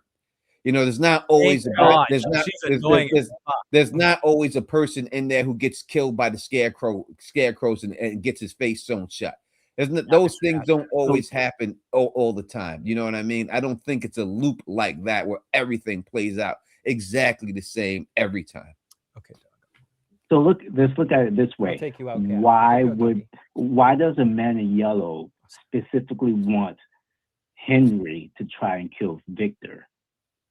Why did she pick him out to try and kill Victor? What would your thoughts be on that one? It's because he had the opportunity by meeting him in the bar to put his blood in his drink to manipulate him. And Victor has some information in history, so it would be beneficial to possibly learn some of the ritualistic aspects of how to solve this thing. So killing Victor definitely helps out the Man in Yellow's plan. Everything the Man in Yellow has done has been an opportune moment. It was an opportune moment that Henry was in there and was willing to drink with a 16-year-old. And he was able to get the blood in the drink and then manipulate him like that. Fair enough. I want to I want to talk about the Elgin situation. Okay. Well, one more. We're going to get to a couple other callers, but last question. Quick one. Yes. So people are always like, you guys are like, a lot of people have been like, well, Elgin didn't try to escape and this and that, blah blah blah. At what point in the TV show had they presented Elgin in a way where he was like a big manly Buffy, oh, I'm gonna do this and do that kind of character? In my opinion, I'll take a quote from Denzel Washington. He's a punk. He's a wimp. Yeah, but you know what punk. You know what? Yeah, but I'm saying real quick. You know what punks and wimps do? They run. All right. Most punks and whips, they get the fuck out of Dodge. At least the ones I've known. Like anyone I know who had beef with somebody and they don't want to do it, their feet get to stepping. All right. And his feet didn't get to stepping. He just sat there and took it and everything else. You know, when you're scared, that's when that adrenaline pumps through your body. And what happens then? You start going places. And we don't see nothing like that happen with him. So that's what I'm saying. The difference is with Elgin right there. Yeah, and I don't think he's ever been shown in that situation, but still in that moment, you're faced with either survival instinct to survive or not to survive. And Elgin, in a couple of situations, has shown himself to be a little. He doesn't, and even the actor thinks so. He put out his own reel or something like that, watching himself on the screen and going, "I don't know what I was thinking," talking to Sophia. So even the actor's like, "I don't know what the hell Elgin was thinking." So there you go. And the writers have kind of said that it's about him being sort of a naive sort of kid. And thank you for all these super chats. We really do appreciate it. Yeah. If we're missing one of them, we'll try to get to make sure to try to get to all of them tonight. Pop says, if the boy in white is actually all good, he's one of the most beta cucked good entities in the history of my TV. Man in yellow can move this place on the boards however he wants, but boy in white can only tell them what not to do. Thank you for the great breakdowns, guys. Yeah, thank you. Keep going. We got more, right? That's good. Surprise! Christy didn't blame Boyd for Marielle. No, they got they had an emotional moment with. She might blame Fatima. Maybe, I don't know. We already saw this one. Let's see. We do have a few more. Why the hell? This is from Mr. Black Bond. Why the hell did Fatima not even at least attempt to slow down or stop Smiley when he was approaching the clinic? Seems out of character. I know. Once she learned her little scream trick, why didn't she try more effort to keep Smiley out of the clinic altogether? She seemed to resign that he was just coming. But then you mentioned this in your video. But then at times it was like she was just connected to Smiley. Then they messed with it, and then she was connected to all of them. Like she's connected, like Jean-Luc Picard's connected to the Borg, and he can sense all the Borg. So she can just sense all the monsters now, Tony. That's a magic. That's just something that they just all of a sudden they just threw that in there. First it was just Smiley. Now it's everybody. Now it's all of them. But this is Heroes. This is the show Heroes. They're just getting powers and there's no explanations. It's amazing. Oh my goodness. Well, we still have a few more here. Monique says, and if the people in this town can be reincarnated, then the monsters can be reincarnated too, like Smiley was reincarnated through Fatima's baby.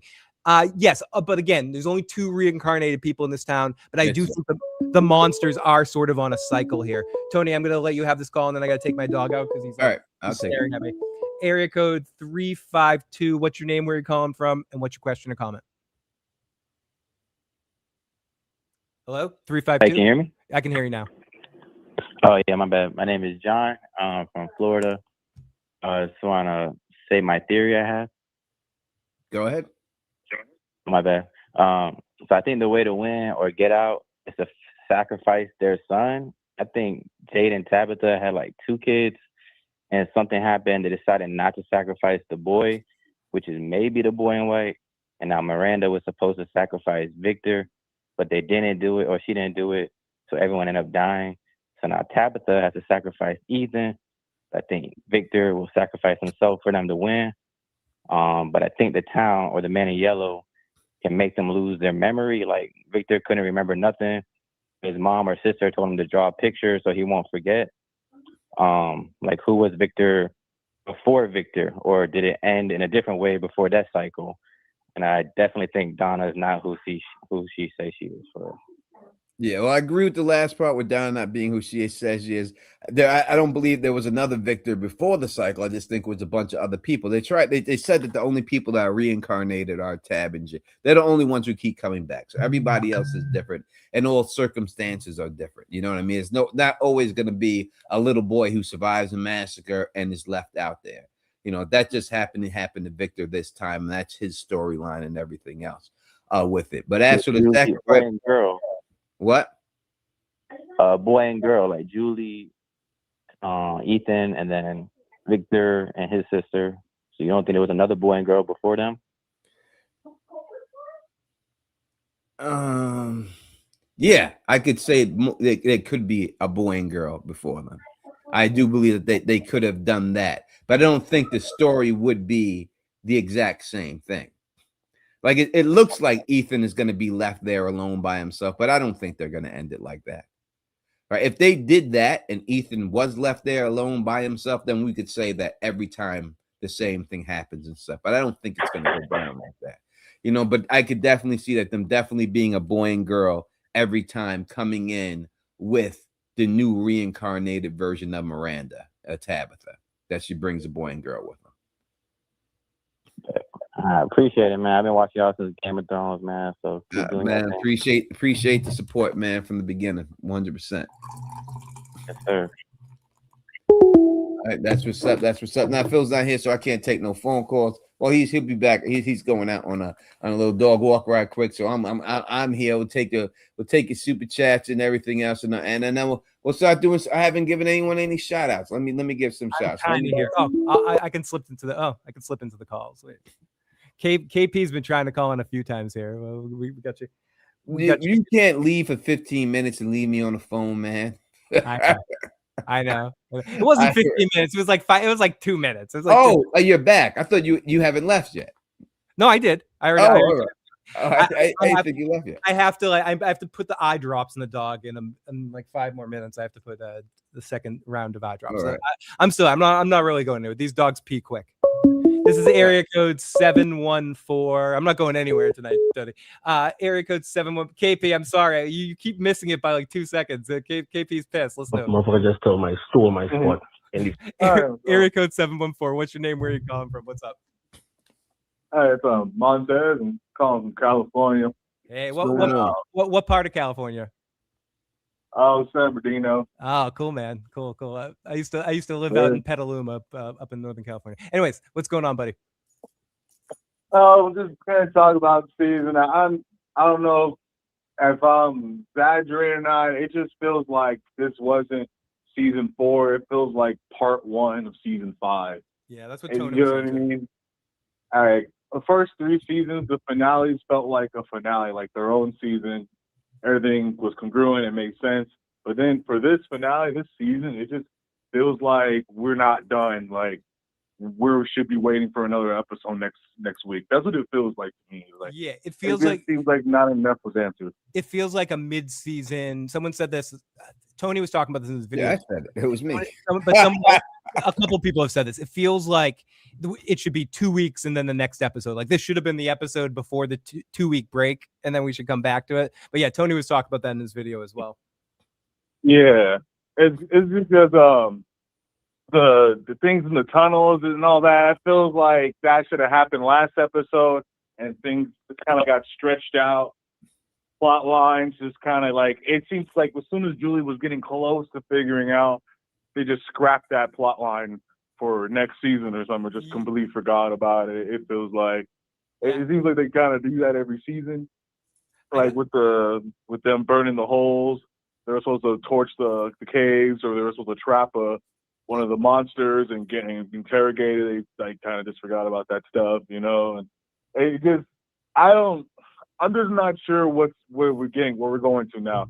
It's like they put so much like pressure on the final season, so where like every episode has to be a banger or it's a flop, because they just left out too many unanswered things that I feel like you should have answered this season. So next season is just like you can have some time to, you know, stretch things out a little bit and give us a little more context of other things. Like even that last scene with the boy in white and the man in yellow, like that scene should have been a little longer. Dude, that's exactly what I was saying. Like it needed to be stretched out. If we're going to do a scene like that, give us some real deep lore, not just a 5-minute thing that goes, hey, they're playing some game. No fucking shit, Sherlock. Like give us an actual like scene between the two of them. Exactly. I was also expecting like a flashback. Like you see when Tabitha was staring at the bones, I was like, oh, we're finally going to go back and get some context. What the heck is going on? Do you know what they did? It looked like they took an outtake from the Ann and Kui kid that was like an outtake that wasn't in the show. Like she seemed out of character. Like she was waving at the screen for a second. Like, oh, let's take that outtake of the Ann and Kui kid and repurpose that material and use it as a flashback. Because I agree. It seemed like they were going to go with like a real deep flashback with Tabitha. Instead, we got like an Ann and Kui outtake. That was a terrible scene. Exactly. It was a terrible scene. It was a terrible scene because, you know, you look at this thing, there's a shit ton of bones in there, and she just happens to pull this girl's skull. Like things like that. Like I can't get with. Yeah. Like there's a billion skulls in there, but the one skull she just happens to pull happens to be their daughter. Like, come on, man. You Like can't you give a you're flashback to that, insulting like my 2 intelligence seconds with for that. that. At least make it worth it, like the Jade, like the whole, like I don't know if they thought they ate with that scene with Jade saying like, "Oh, if it was anyone, I'm glad it was you." I'm like, dude, y'all don't even really be talking like that for you to even like you even saying that right now. I don't know why my immediate thought as soon as the thing broke, I was like, hold on to it. You guys get in the trunk and then we'll just pull it. There's like 6 people up there. You guys can just pull this real quick and get them out. Oh, we're just It was romantical, though. It was so romantical. No, I'm sorry. Yeah. And the Clara thing is still, I'm not gonna lie, it's confusing me. It's like you're watching this person kill people. They're about to slaughter a whole town. Are you sure you're about to believe this person? This entity demon is about to let you out. I don't. And you like that's a lot to believe. That's a lot to just believe. Yeah, no, it's just yeah. Thanks for the call. We Yeah. really appreciate it. Oh, we do, my friend. Yeah, Great. you know, it's like there's things that you can't do to me. I don't care. Other people may go for it, and if you do, then that's God bless you. I'm just talking about me, as someone who is, you know, writing stuff for TV for myself, not in any network, and writing books and things. You can't have the rocks just fall. Second, KP, you're on. You can't have the rocks just fall in the exact right spot to block the monsters, but nowhere else. Right? You like I don't agree with it's the same thing with Game of Thrones with Cersei and Jaime. Well, we're gonna die together. The ceiling collapses. If they would just step to the left one time, they both would have lived. Like, I don't deal with bullshit like that. And to me, the rocks just happen to fall and form in the whole shape of the V. It's the perfect amount of rocks to cover up that hole, and somehow they're thick enough to get inside the hole and stay there where no one can push them out. Like, things to me like that is just unbelievable, and I just can't. I just like, to me, it's like it's insult to my intelligence for me to believe that that's going on. And just like her grabbing all the stuff she grabs, she just happens to grab the head of her daughter. Like, that's just like, come on, bro. Like, I'm not into that bullshit. KP, welcome. Good evening, everybody. How are you guys? Good, KP. How about yourself? What did you think of this episode? Listen, first of all, I'm back home in my house in Trinidad. Things are great. You know, the family is here, so I feel happy. You know, we kissed and made up last week and all that. What did I think about this episode? It fucking sucked. It was horrible. Let me be very honest. Like, you guys know, I have not been the most vocal fan of this season. Like, from episode 1, I have been underwhelmed. Mm-hmm. Episodes 7, 8, and kind of 9 were kind of like, all right, maybe they're cooking something up here. Let them, as the young folks say. I was willing to say, let them cook. But this is one time when I was 16, I had Tanya over to my mom's house, and I was giving Tanya that business. And before I could come to my manly climax, the front door opened, and my mom, my dad, my sisters came in, and I had to get out of that and put clothes on and pretend that we were studying. And I did not get my nut off at all. And I'm still mad about that because Tanya was fine.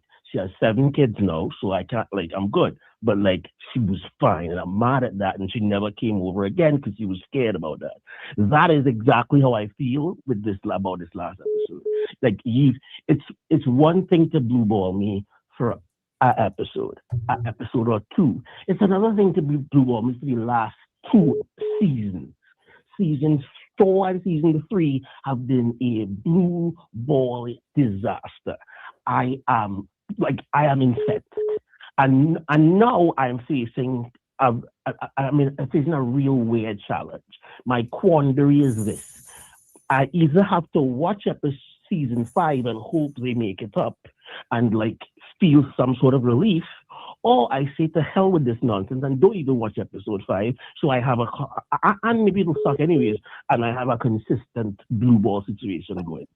And I want to also say, I told you so. This is going to go down just like Lost.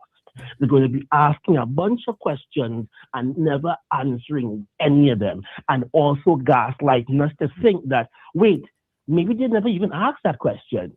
Like, first, I don't buy the Clara thing. You know how, like, okay, there's a character in this thing, Dracula. I think it's Renfield. Am I correct in the name, guys? Yes. Tony, am I correct in that name? Yes, Renfield. Yes, Ren master. something. Yes, master. Renfield. Right. Yes. And he's obsessed with Dracula. He's willing to do whatever Dracula says. Give me a blowjob, Brinley. Sure. Jump up a cliff, no problem. Die, no problem. Like, he's willing to do anything because Dracula says he'll turn him into a vampire, right? He's the ideal of a psychopath. That is what you have to be for Clara to do what she's doing. And there's no evidence at all that she's that. And then the other thing is the hook that hooked her in. I would love for them to make that scene and put that out as a flashback or something, because I can't imagine meeting a particular person once and maybe they make their eyes glow and they do some kind of, they pull a rabbit out of a hat and then they say, look, I can do magic. If you follow me, we're gonna go in. KP, I agree. Mm-hmm. I agree with everything you're saying for sure. I mean, but when it comes down to it, I hope season 5 definitely does deliver. And you're gonna watch it, so you can say what you want. But we got so many callers coming in right now. We gotta go. But we'll talk to you soon, my friend. Make sure you call in some of the theory shows and get back. Anyone could say what they want. Oh, I'm canceling MGM. I'm doing all this. When it comes back on next season, you must finish the race. And that's just the way it goes. There's no way it's gonna go and not watch it. And anyone who says anything different is lying to themselves. All right. And let's get to some of these super chats while we wait for the next call. And we got 813 area code 8, and I agree with you 100%, Tony. Is quick. 813. What's your name? Where you calling from? And what's your question or comment? Hey, what's going on, man? Jack from Florida here. Hey, Jack, what's going on, buddy? How's it going, man? I appreciate the show. Long time listener, first time caller. But appreciate you. I actually thought about something, and my fiance said this too. Why was it so necessary that maybe I missed something, that they had to pull the tree out at the same time that they were underground? So I guess what they were trying to say was that, I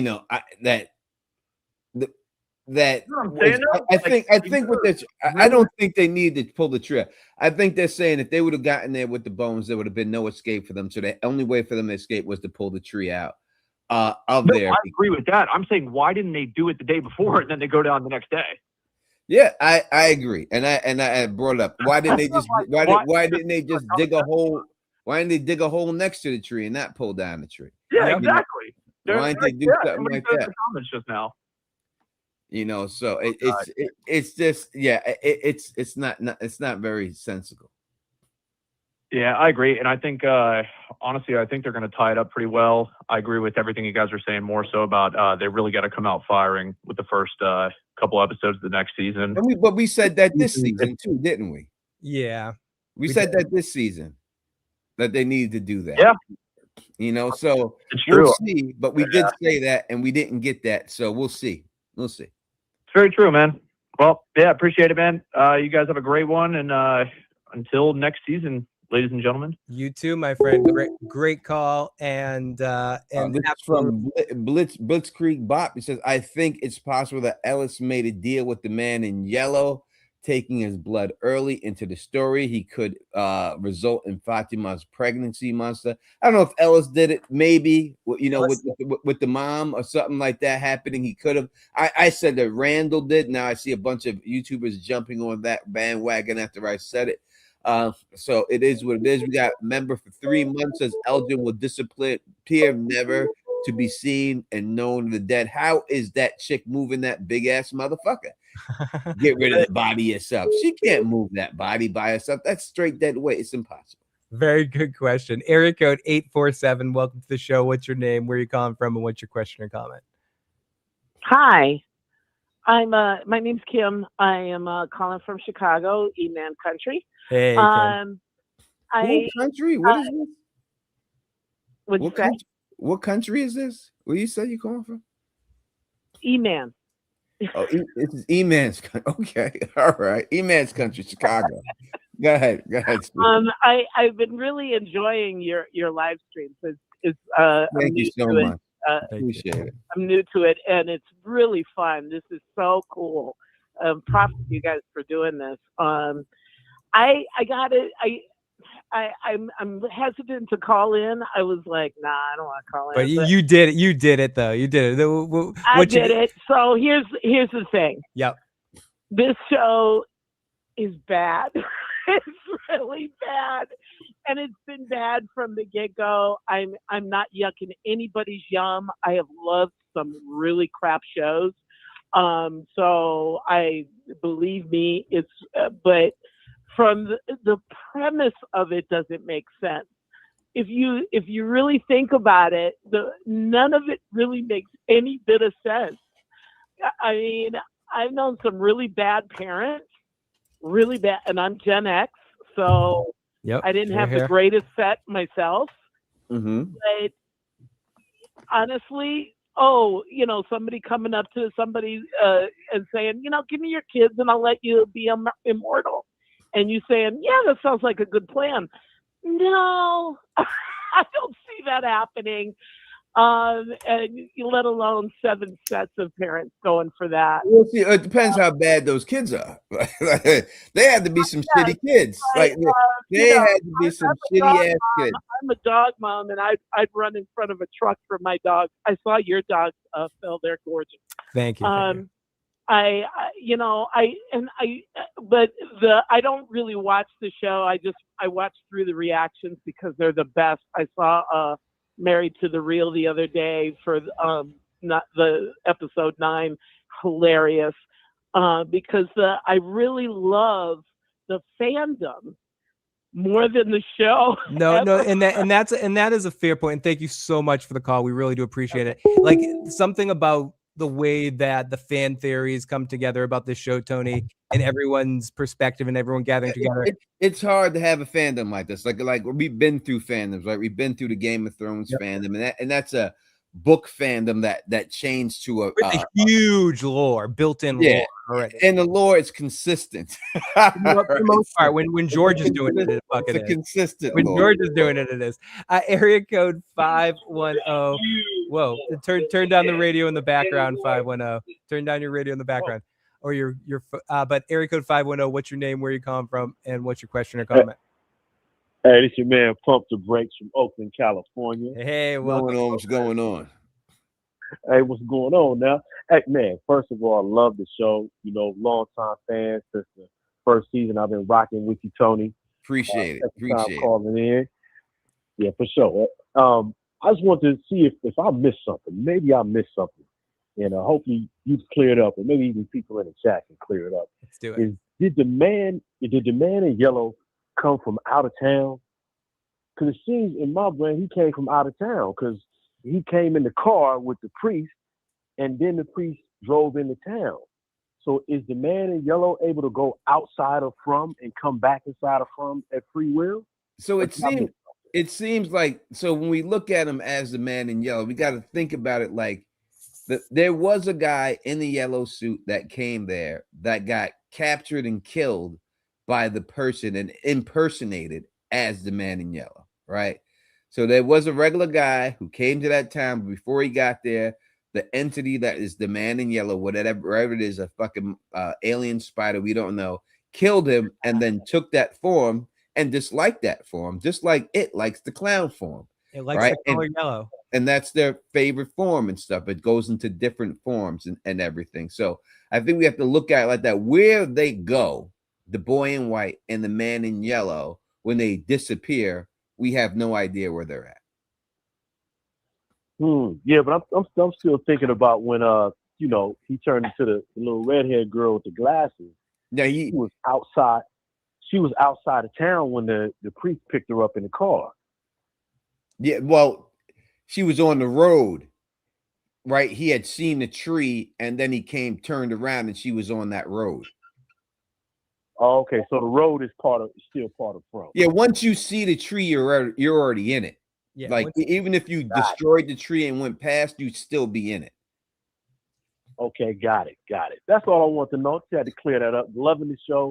You guys rock it. Phil, you are the master of keeping the flow, keeping the show flowing. Switching it from the phone calls to chat to asking questions until Tony comes out of the bathroom and comes back to the show. So loving it, y'all. You're gonna make me have to pay this guy. You keep saying this stuff, man. Jesus Christ. Tony should have been disappearing for half an hour every week because if Samantha comes back on, you might disappear again, Phil. Maybe. But last week when you disappeared for half an hour, the video you did got like 400,000 views or something like that. Yeah. I'm like, you should have been doing that every fucking week. Area code 404. What's going on? Welcome to the show. What's your name? Where are you calling from? And what's your question? Hey, what's going on, y'all? This is Hammy Deals from the chat. How y'all doing tonight? We're doing awesome. What's going on? Man, I was doing pretty good, but I would just say that this is probably like the worst finale that I've ever seen. And I'm rooting for Teflon and Acosta, and I'm trying to fight for them. You know what I'm saying? But right. Keep hope alive. Oh wow, we got a night tonight. This is awesome. Keep hope alive, brother. Keep hope alive. Hope alive. Yes, sir. Yes, sir. But just one of the questions that I had as far as this season and stuff like that, do you feel like with the way that this season ended, that season 5 is actually going to be ended with an actual ending? Or do you think we're going to get a cliffhanger for a prequel or for a sequel? It all depends. Like if they have the prequel in works and they've already negotiated with MGM or Amazon said they're interested in it, then I would say that it still has to be a satisfying end. They did said we will get the ending that they have had in mind. So I think we get the ending that they had in mind. And the prequel, they just won't answer certain questions that would affect that prequel so that they can answer it there. Gotcha. And that was pretty much it, man. Hopefully you stay doing your thing. I heard Windows Bay is pretty good, so if you start reviewing that, that'd be pretty awesome. But I would definitely like for us to stay together, man. I look forward to it coming every week. I'll be here reviewing like I always do every show that I review, whether it's Dexter's First Blood or the House of the Dragon next or Silo or whatever. We still going. Our world don't stop because From stops. Area code 318. What's your name? Where you calling from? And what's going on? Hey, Tony and Phil. It's Vernicia. How are y'all doing? Doing better now. Vernicia. Hey, I am calling from Louisiana, and I want to know. You always know my question. Are we gonna do TV fandom? Yes. So yes. So it's called Tube Bash. Is the name of it. I'm waiting for Real right now to give me the link of where you can buy tickets for it. He said he would have that for me tonight. Hopefully he get it to me by this live stream. But even if I can't get it in this live stream, I'll be live streaming tomorrow. Phil will be with us. We're gonna have those nerdy AF people on, and we're gonna talk about what's gonna happen, what we think can happen next season. It'll definitely have an update and in my videos of exactly where people can go and buy it. But it'll be in Nashville. It'll be next summer in Nashville. And as I said before, we got to see what the pre-orders are in order to see exactly what we're gonna book. All right, well, you made my too night. bad. I've been begging for it, so I'm glad. Yeah, well, thank you. It's not too bad. It's Tube, like YouTube. Tube Bash, not Tube Bash. Tube Bash, Tube Bash. But we'll get it all popping. And it's in Nashville. It'll be at the Gaylord Opry Hotel is where it will take place in there. We just need to know when we get the pre-tickets then we'll know exactly how many celebrities we can get and everything else and how it go. But it'll be from Thursday through Sunday. We'll give the exact date as soon as we're done with the pre-order ticket sales. That is awesome. And now on to the show. So, what do you think? I know everybody's down on Elgin, but one thing I could say is he did go down praying. Okay. Do you think that his hope brought anything to the story? Yes, because I think that dreams can come true as well as nightmares. So I think he's the reason the sky went clear. I don't really think that, but some weird part of me, if I want to like project my stupid theory, like that's how I get there, is that Elgin somehow through his last thought kind of cleared the sky. That's what I kind of thought too, because the timing was perfect. It was. That's what made me think it as well. It was like kind of perfect timing for him to have done that. I'm not sure if it's happening, but it's. I'll be with you on that, Cliff. We'll hang out there together. We'll hang out there together. I don't want to rain on anyone's parade, so I'll just keep my mouth shut about it. Thank you, Tony. That's very nice of you, sir. That's very nice of you. Well, that was one that just had been kind of hanging in my mind, the timing of it all. And then, oh, Fatima, my heart broke. Remember who I was. That was something else. It was a good way to go out, and then she turned her monster on like Teen Wolf, and then got into a weird screaming match. Yeah. I mean, she's the most innocent of the victims in this place. Like nothing that she's done should have put her in this situation. She's been the only true victim of this place. That's all the stuff she's had to endure. Totally agree. And then one more, and I'm out because I don't want to stop other people from getting their thoughts in. I love that scene with Victor and Henry and Ethan, because Victor just wanted to believe his dad so bad, and when he went against him, you could just see his heart break. Yeah, listen, I have mixed feelings about it. I think they did a good job leading up to it, but I didn't think the payoff was spectacular. I thought they could have did much better. The payoff was horrible. Yeah. But just going up to seeing his heart break like that, I almost thought they were going to clip Ethan with the bullet. They should have. Yeah, they should have. That would have been much more dramatic. What I thought was coming. And then Christy was all fucked up because she lost Marielle, and it would have been like a lot of tension going into the next season if she would have been able to get her shit together enough to be able to save him. It would have gave Henry a reason to snap out of it. Like getting thrown on the bed is not a reason to be snapped out of it. But if he shot Ethan, then he could really that would have snapped him out of it, and it would have gave a justifiable reason why he snapped out of it. Yeah, totally agree. And okay, I'm gonna throw one more in, then I'm done. Patty Cake, I would have threw her out the window. Absolutely. She wouldn't even have got in the car to get to the window. Like it's I would never even put her. Once she froze like that and started shaking, I would say drive. Now, Tony, I have to say this right now live, and I know people listening to the audio cast don't care about this, but who cares? We got over 470 people right now. If you're in here and you haven't already, hit that like button, share this out, help it get out to more people, get more people in here. We really do appreciate everyone that's joining us tonight in the season finale cast. As Tony said, we're going to kind of ditch the recap and just take all your questions and comments. So keep the calls coming. 781-990-8509. Again, 781-990-8509. Ask us any questions about any scenes we might have missed. I'm zipping through, looking through all of this, seeing if there's anything that but ultimately I think we've basically covered all the points, even without doing recap. We still have super chats we have to get to. We have tons of super chats. Okay, so let's try to get through these. I honestly thought we were gonna get a flood. I kind of next season. That's too much of a budget. Is Two Bash, which maybe I'll be coming to Two Bash. No, I'll be. What do you mean? You're a host of it.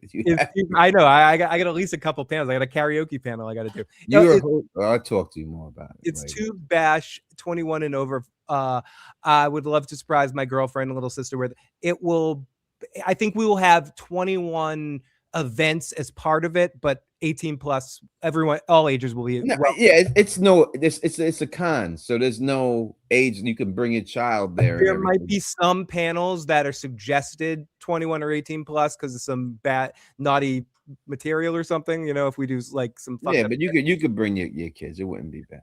definitely all ages. Elgin will be blamed for the talismans. I don't know. I think Elgin was going to be forgotten about like Tilly. We're not going to hear Elgin's name I again. think that's going to be the end of Elgin. No one's until they find the body, because she's going to do a shitty job disposing it, because there's no way she could dispose. Where do you think she? Okay, Where do you think she did this? I can't think of nothing. There's nothing I could think of unless there was a crack that opened up in the ground during the earthquake and she threw it a minute. There'd be nowhere else I could think she could hide the body. Where's she gonna hide the body? The basement of Colony House, maybe, I guess. But You ain't dragging that body from the diner to Colony House. No way. No fucking way is right, Tony. We got this one right here from Waltz. Had to pull the tree out at the same time because it's a roof off the house type situation, which would allow the creatures to enter past the talismans. So you had to do the timing right because it had to buy them time to be able to do whatever nonsense. Yeah, but I mean, I understand that, but you could have easily dug a hole next to it, then put a tarp on top of that hole. All right. And now there's no hole there. So it was only because there was a skylight in it that they were able to come in. So if you put a tarp over it, a blanket over it, then they can't come in. So, I mean, that's just the way it is and stuff. So that's why that whole thing doesn't work and everything. That's what they were trying to say in the show, but that doesn't work that way. You just put a tarp over top of it and it's done and sealed up again. We got Nick Knack Studio says, painted a banner. Hope you like it, man. Sent it to the Escaping From show. Do you mean the Discord group, Nick Knack? I can check. I can definitely check that out. Let me know, Nick Knack. But thank you. Let me check that out. Maybe put it on the Instagram or something. Oh, maybe the Instagram as well. Yeah, you're right. Let me take a look. But thank you so much, Nick Knack Studios. Much appreciated. What's this one? Thoughts on the man in yellow and boy in white being father and son. Hi, I'm the boy. No, because it's been said by Sarah that the boy in white is not a boy. So he's just coming and projecting himself as that boy figure. But that's what she said, so that's what we're gonna go by. So that's why I'll say no to that. Yeah. But I think that they may see your comment and make it happen. It's stranger things have known to happen. We got a new super chat right here from the Witch's Brew with Dan Marie. Hey, Marlo. I went on their stream the other day before I went on their stream and that's why she's saying Marlo. So I disguised myself as Marlo. And kept the camera off and changed my voice and stuff. And then eventually I exposed who I really was.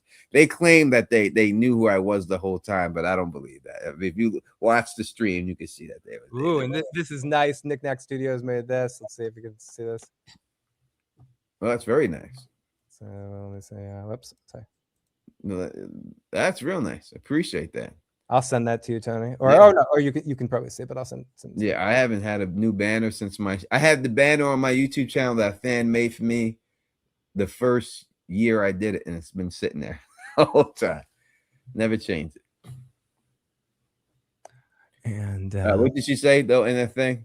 Oh, sorry, I got distracted by the awesome banner. Thank you so much. Thank you for coming on the stream again Friday. We had a blast. Can't wait to have both you guys on again in the future. Awesome. I'd love to join you guys. 100%. Let's see. Just I lost track where I was in the super chats of this one. Just tuned in to say why can't. Oh no, we already saw this one. I think we're almost caught up with them right now. Elgin will disappear, and yeah, exactly. Never know he's dead. Thank you for member for 3 months. We get this. I think it's possible that Ellis made a deal with the. No, I think we already saw this one too. I think we have all of the super chats. Thank you so much. 100%. Thank you so much for all of it. I really appreciate it. Again, if you want to call in, you know the call-in number.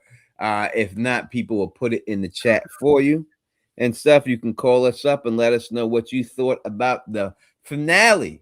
Oh, we missed this one. They should have ended the season with the day turning to night, and yes, Phil giving Jacob and Man in Black stuff.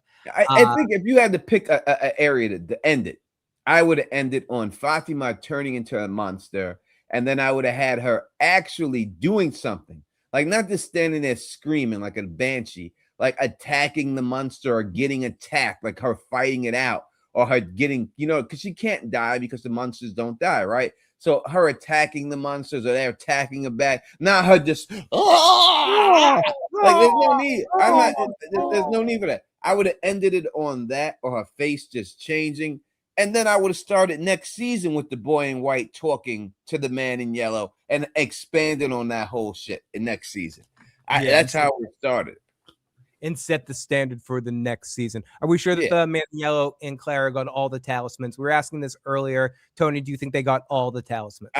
They're giving you the impression that they did. The only one I could see them not getting would be the one that was inside the pit with Jade and Tabitha. But besides that, because Clara is in Colony House and everything else, and she's used to being there and her being there, we were going to assume that they got every one of the talismans. That's the purpose.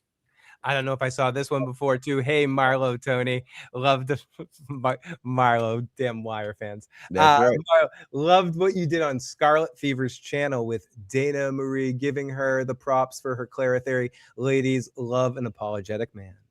Well, listen, the ladies, I didn't hold any weight towards the Clara theory, and I've said it, and she always said that was it. So props due where they go do. And if I'm wrong, I'm man enough to say I was wrong. I didn't think that she was a big enough character for her to be given an important part like that. But hey, they gave it to her. Yeah, no, they absolutely did. What do we think Claire's deal was? I think Claire's deal was the same that they said to Elgin in that moment. You get to go home. You get to go home. Yeah, no one will get hurt. You'll wake up. You'll feel like this was just a dream. No big deal.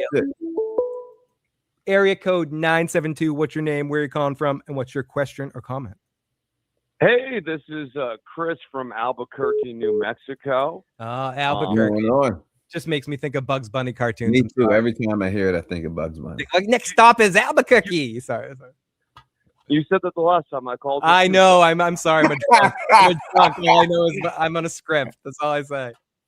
No, it's okay. We'll put together the super chats and we'll get you some new material on Albuquerque. Thank you. I need money. Give me. I need to hire writers. Let's get them super chats going, people. Let's come on. Thank Let's you. make it happen. Thank you. You can say that. We can't say that. I appreciate it. All right. No, fair enough. Look, so before I kind of go slightly negative, the one I wanted to at least highlight a nice beat of writing in this season that I thought was done well, because I think it also illustrates some of the weaknesses of the season. There's this really nice series of 3 scenes that are all centered around food this season, specifically one where Sarah and Julie are painting Sarah's room, or Sophia's new room, and they're painting it purple and everything like that. They're talking about food and how much they miss it and how much it kind of reminds them of home and like the normalcy and all of those sorts of things. And Sarah curiously says she can't even remember donuts, which is just strange. And let's not think about that too much, right? But then we get another scene at Colony House here in I think episode 9, where Patty comes out and she's bleeding all over the cookie, and I don't know what I want for cookies, understandably so. And then we cut to a flash in the Man in Yellow's hospital room where Henry's getting his dream meal of a hamburger with the perfect cheese, the provolone cheese that Henry Jones is for, and everything. And I thought they did a good job through those 3 scenes showing why that final scene matters. Like, you show it. You don't tell it. You just kind of, create this theme of, hey, food matters. Food is one of those things that makes people feel normal in here, and then you can pay something off in a subtle way without clobbering people over the head with some of these lines. In some cases, 2 or 3 people saying the exact same line in an episode. Yeah, listen, I would say, sex and food are 2 most important things. I'm not talking about water and air or nothing like that, but that's what people want in the end. Like, if dudes get out of jail, the things they want, I want to go get a burger, right? You want to feel like you're not in jail anymore, prison. You want to feel like you're normal. And let me just go out and get a burger and get me a beer and just love the world again, right? That I'm in. And I agree with you that builds back a sense of normalcy for people. And they did do a good job with that situation. Now, my big problem overarching with the season is are twofold. One, starting a bunch of stuff that they're not going to have time to wrap up in a satisfactory way, like basically asking too many mysteries in Act 4 when you only have Act 5 to bring it all home. But then my other big issue has been inconsistent characterization. Like, I think Tabitha's been all over the place this season, not just trying to pawn off her kids on Donna mid-season and then we forget about that, but just her relationship with Boy and White in general, right? Like, she went from basically seeking out the Boy in White numerous different times, going all the way up into the lighthouse. What happened to the lighthouses? Are they just going to show up again randomly in season 5 here? Goes all the way up into the lighthouse, gets pushed out, goes to Camden, Maine, finds out about the bottle trees, the very bottle trees that Victor is screaming about to Boyd before Boyd arrests him. And Tabitha's response is just like, I don't know what the Boy in White wants. Like, that just doesn't seem consistent with herself. It's not. And there's a whole bunch. I mean, I'm gonna do a whole video about these things that are messed up, but hopefully the showrunners could watch my video and fix them before next season and stuff, before it jumps off. Bible threat, right? That's how we got to Clara. Yeah, it's just I don't know. I love the show. And I don't want to bash it so much because I truly do love the show, but I have to come on here and be realistic with you guys, and I'm never not going to be real. For a finale, it was terrible. It was terrible. And then as a finale, like for me, if this had been the mid-season climax, I'm fine with this. Yeah. Like, if this is episode 6, and the pacing of this whole season was through 6 episodes, and we still had 4 more to go. Great, cool. This is not a bad season. The problem with this is that this is an entire season, and it felt like half of a season padded out and stretched out. And it felt draggy. Like, I can't say I'm looking forward to doing a rewatch of this. I think I'm going to find myself kind of powering through some of these scenes or hitting the fast forward button on some of the scenes. Yeah, listen, I agree.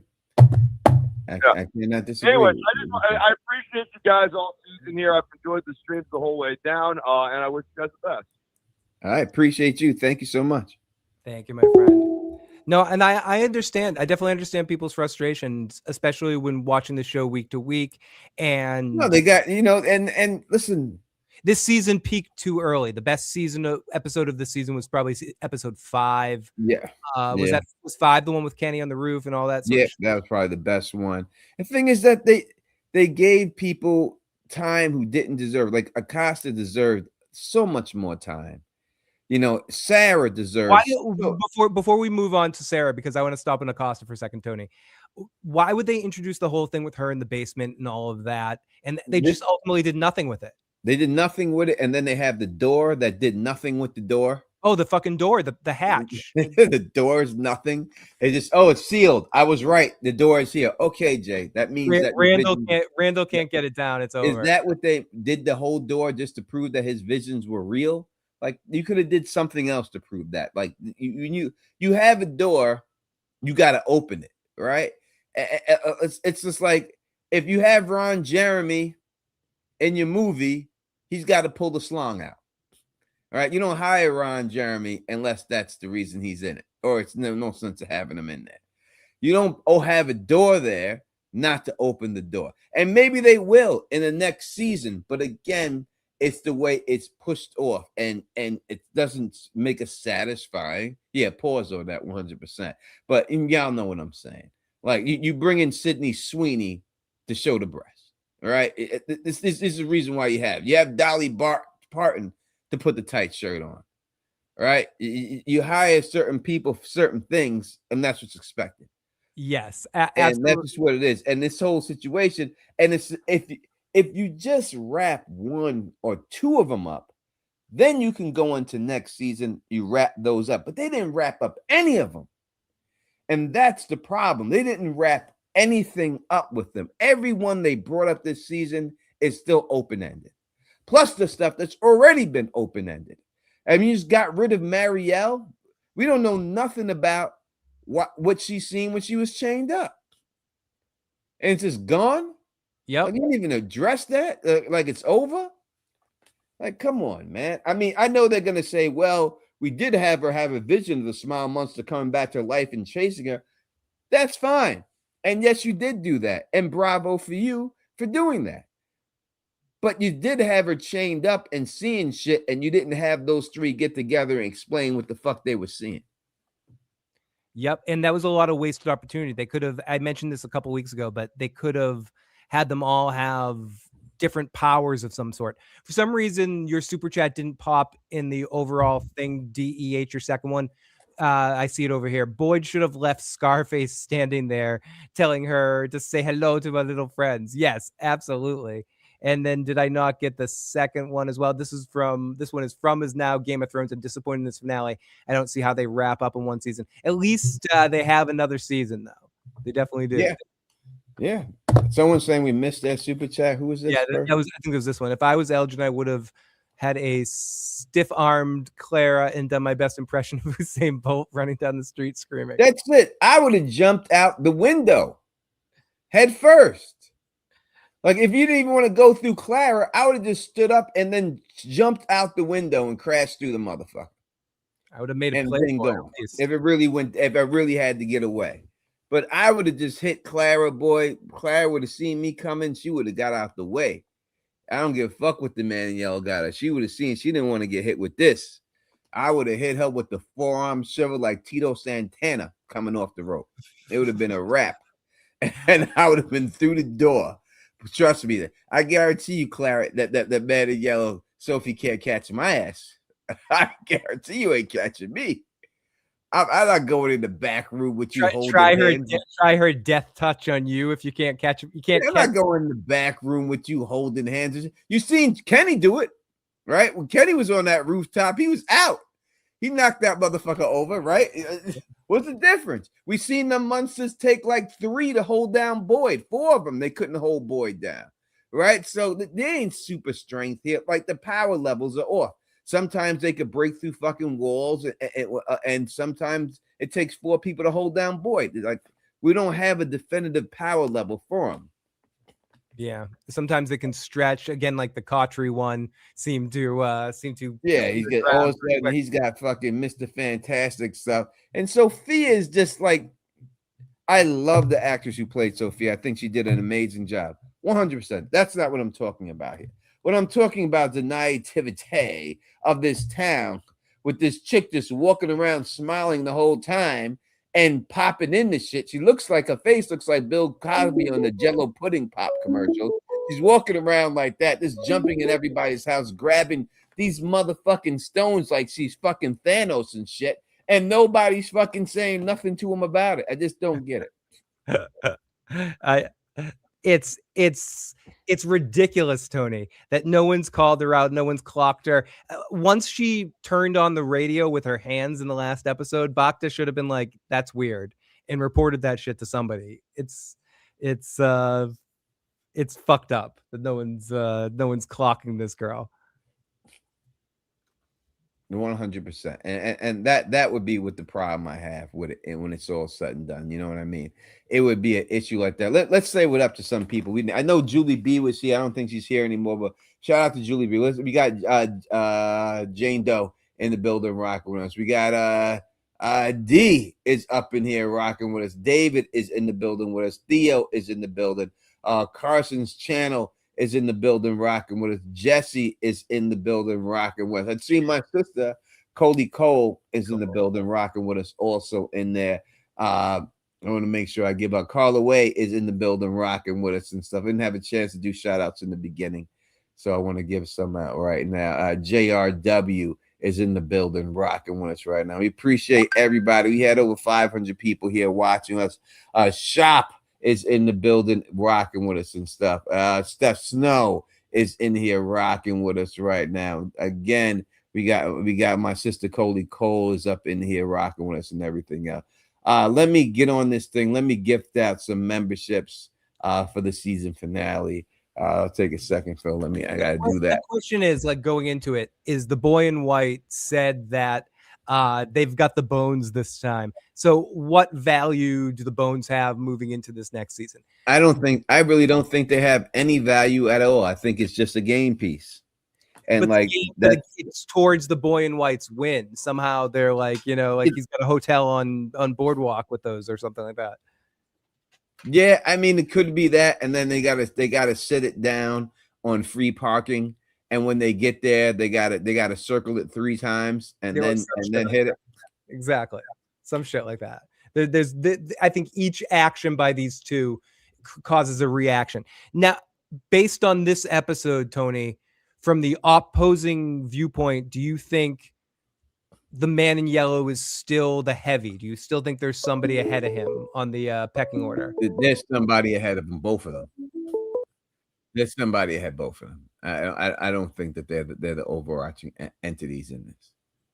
So you think there is the red-eyed creature that we've seen in some of the pictures? Yep, 100%. I still believe that. So I'm just perusing through Mary Ellen, Fatima. Fatima's changeover, I liked it, but it was a little like Teen Wolf at times. Like she just is like, excuse me, I'll be right back, and then she just like turns it on. She's like, bah! And she just turns and runs off.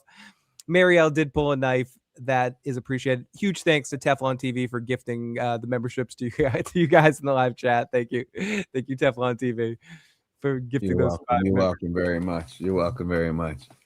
It's the least I could do for all the support we've gotten this whole season and everything. Really appreciate. Yeah, like will Fatima become the golem? Nah, she's already what she is. No, she's a monster. She's a creature.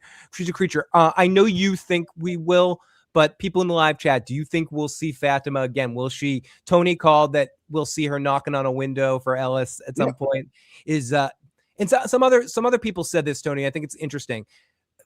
Is every one of the monsters one of the people that sacrificed the kids, or there's a few other people that have been trapped in there the way Fatima has? Like, could Jasmine Monster theoretically have been someone that was trapped in there that's actually human that got trapped in there? And well, they're all human. They're all human, right? So, but you know what I mean? Like someone that wasn't someone that wasn't the original town members. It makes it. That's the only thing that explains the black chick monster that we have and the younger monsters that we have. I mean, that's not the boy monster. You know, I said, Julie, you remember me? Not him, but the other girl monsters. Maybe they gave birth to monsters, and that's how they became them. I mean, Jasmine Monster said we didn't ask to be like this, right? That was the number one thing that she said. So and she did kiss porn stash for a few seconds there to kind of like see if she could feel human for a moment. Yeah, it almost felt different than other monsters that we. And Fatima did not she didn't ask to be like this, right? So it could be the same thing. You know, it could be a bloodlust, like they just lose control. They have no choice, right? It could be that they don't want to do it and everything else, but they could. We see Doug Hugh, the man in yellow, is here in the building in the chat, rocking with us right now. What up to Doug? Appreciate you coming by here. The one and only man in yellow is in the live chat. The season's over. He can join us again and check out the live chats again. He's gonna have to hit the road soon, though. Probably. I mean, they got to start filming very soon, I believe. For sure.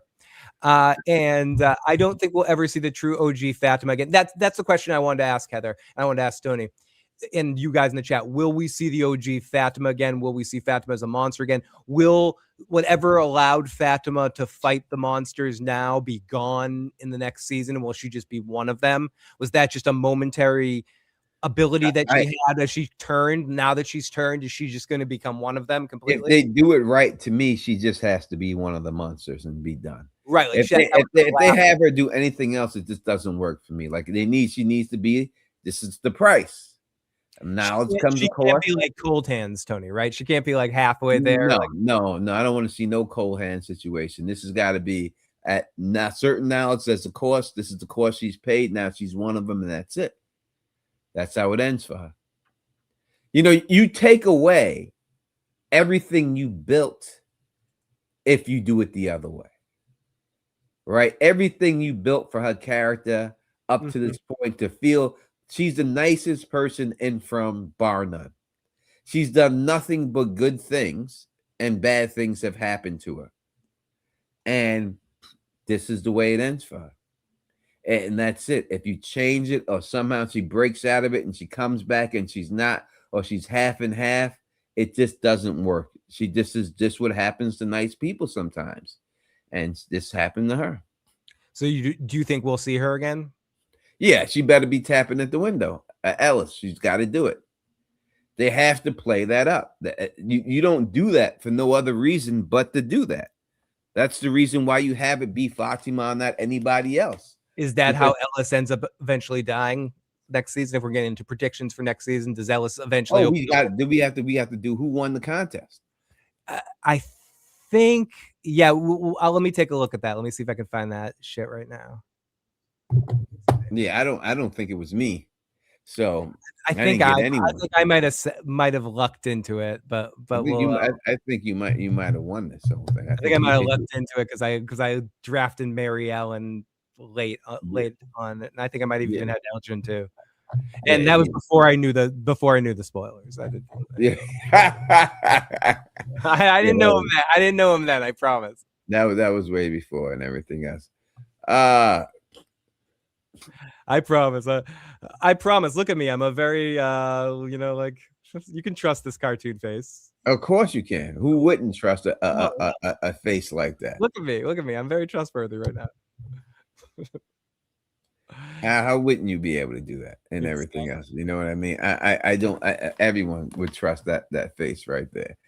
But yeah, no. When I look at the whole situation and everything, again, love the show, love everything about it. It just really seems that this is part one of a big season that's going to be this season and next season put together.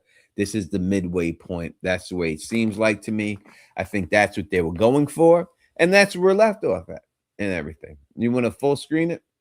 Not yet. I'm just trying to make sure I have all the right shit here. There we go. Look at this. Sonic, your boy, is saying Doug wants to know why you're not eating the chip because it's not been proven yet. I mean, I've gone through this. Doug's coming to collect. Is that what Doug came down here for? The man in yellow. The man in yellow's come for his show. Is that what Doug came down here for? Listen, I bought the chip. The chip is He wants here. his ounce of flesh, Tony. He wants. I have it. I bought the fucking chip. I have it right here. It's sealed package, so there's no thing. I have it. How are you with hot food, Tony? How are you with hot food? I'm black, brother. You know what I mean? I've eaten the hottest of food. I ain't worried about that at all. You know what I mean? I have it. I bought the chip. I planned on eating the chip. That's why I bought it. But after watching this episode, there's still some speculation that Donna could still be the mole, and I have to go on that. I don't think it's just speculation. I think it's valid that she could still be the mole. So I'm not. So we have to wait, and that's it. There's no way around that. If this episode didn't come out and show Donna do what she did, then I would not have done. I would have ate the chip right now. Tony is saying it's to be determined, Doug. It's the bet is still going, still active. It is to be determined. There's no way around it. Let's see what does Doug say in the live chat? Donna has said publicly in interviews that she is not a mole. I mean, and the show writers have said a lot of stuff publicly in interviews that things that turn out to be false too. Actress wouldn't give that away. She wouldn't say that she's the mole. She can't go in an interview and say, "Yeah, I'm a mole." She can't say that. Doug wants his chip. Doug is here to watch his chip. Nick Nack Studio saying, "Oh, Nick, let's see what happens with your friends." He's not buying it. Oh my God, Nick Nack Studios. People are jumping off Teflon ship right now, Tony. Oh my gosh. Oh my goodness. Look at our real friends in the live chat. No. Theo says it straight up. That's exactly what a mole would say. You're correct, Theo. Thank you, Leo. Theo. I said Leo. Theo. You're definitely correct. No, if let me be honest, and I'm very honest about this, and I've said this from the beginning, and that's it. If this episode didn't show what it showed, I would have ate that chip right now in this stream. That's why I bought that chip. I bought that chip. I told you I was going to eat it. I wouldn't have told you I was going to do it and then all of a sudden not done it. Like I told y'all I was going to do it. I'm going to do it. I'm going to buy the chip. I went out. I bought the chip. I got it. That was the plan. But what can I do when the show shows me something that proves that I'm right?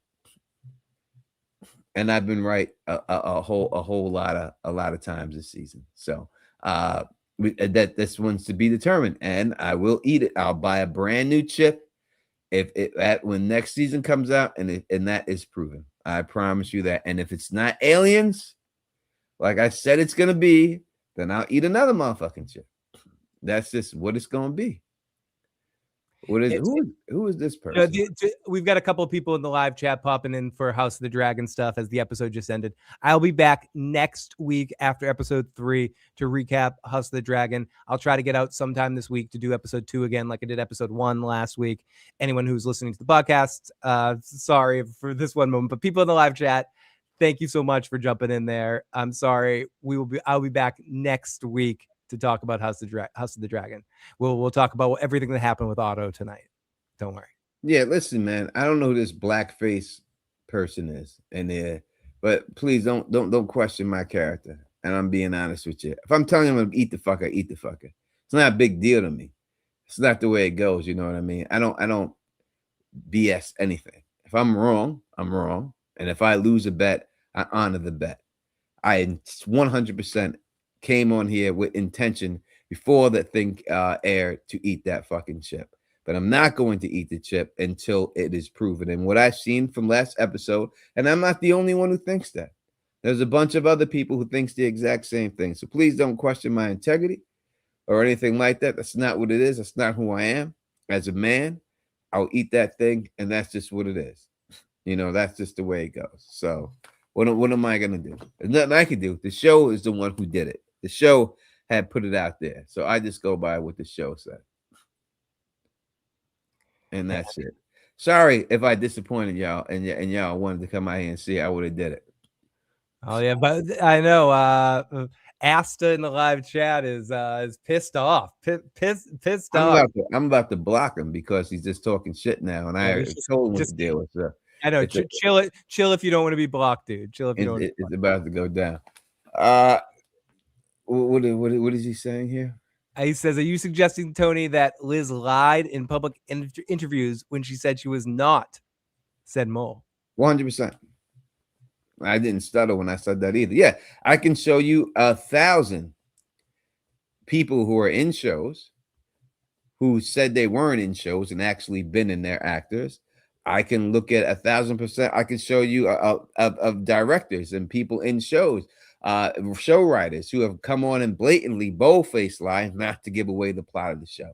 It would be too big of a plot if she was the mole. Let's just say she was the mole and they were trying to keep this a secret from season 1.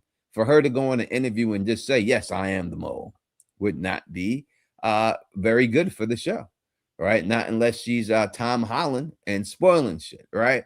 So yeah, no, I think she lied about it, and I think that she had to lie about it because she can't give anything away.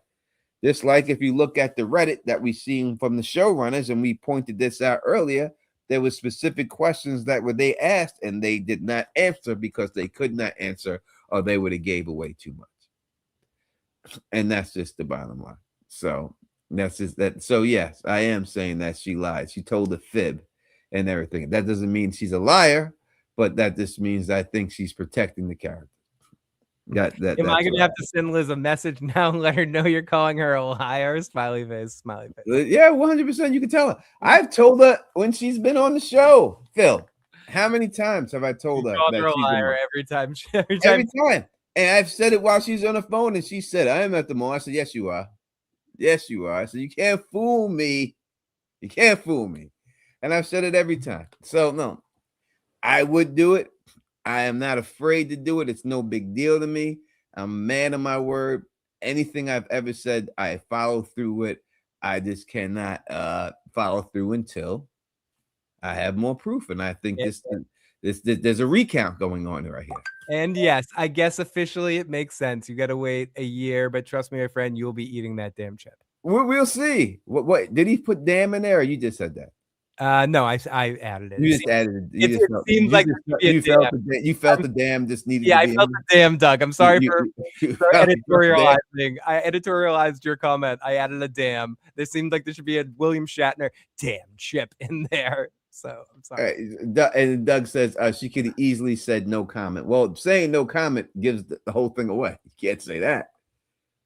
You know what I mean? Like if someone says, "Hey, are you the mole?" No comment. Well, obviously you are. Right? I mean, obviously you are. So you can't say that. Yeah, I mean, it doesn't work that way. Again, I just refer you to the Reddit that they said they pulled that stuff in the Reddit when people asked them questions that they didn't want to comment on, which most likely said everything else like that. Doug I know continues. that. Not answering a question is entirely different than giving a false answer.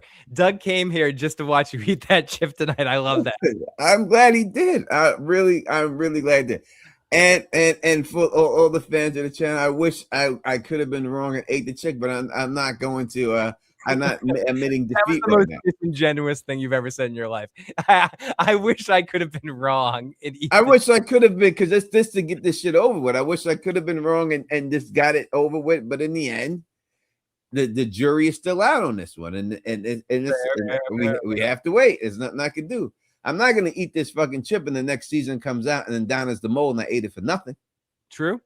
No, I think it's fair to say that whether it's true or not, wherever we are in this, till the end of the series, all bets should be collected when the entire series is over. Because that's fair. That's fair to me.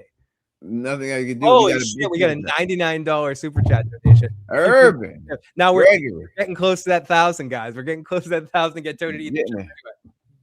Good. He says, Tony, you were right about Clara. I'm a man of my word with my comments for a week ago, and I'm here to pay up. Well, thank you so much. I appreciate it 100%. Salute to you for being a man of your word. That's all we can do as men, is be people of our word and all that. And Doug has the right to come on here and confront me. We are not hiding from the man in yellow. We are here for it. We could put that. We could He put says it we're right. gonna need a bag of hot chips for all of you folks. Oh my goodness, the man in yellow is doing man in yellow stuff in the live chat right now. He could come out here and say it right now. It's all possible. We do not do anything like that. I've been saying no comment. Listen, Doug. I hear what you're saying, my brother. I hear what you're saying. Me saying that I've been saying no comment for all kinds of questions I can't answer. That doesn't indicate you coming down on one side or other on the question. I agree 100%. That doesn't mean either or, but it could mean one or the other. Oh, he gave you the goddamn now, Phil. You're goddamn right, Phil. Like, he gave you the Breaking Down. He went to the Breaking Bad voice. yeah, he went to the Walter White. He did the Walter White for you. Goddamn right, Phil. I'm man in yellow. Okay. You went full on. Right. Don't make him show his teeth to the chat right now. Oh my goodness. Yeah, the bet is and let it be known. It would be two. Okay, we got a voicemail from KP. I'm sorry I missed your call, KP. Let's play this voicemail. Tony, dude wasn't calling you a mole. He was saying that Donna in her interview said she wasn't a mole, and he was saying that is what a mole would say. So you probably need to apologize for that to Theo C Junior 86.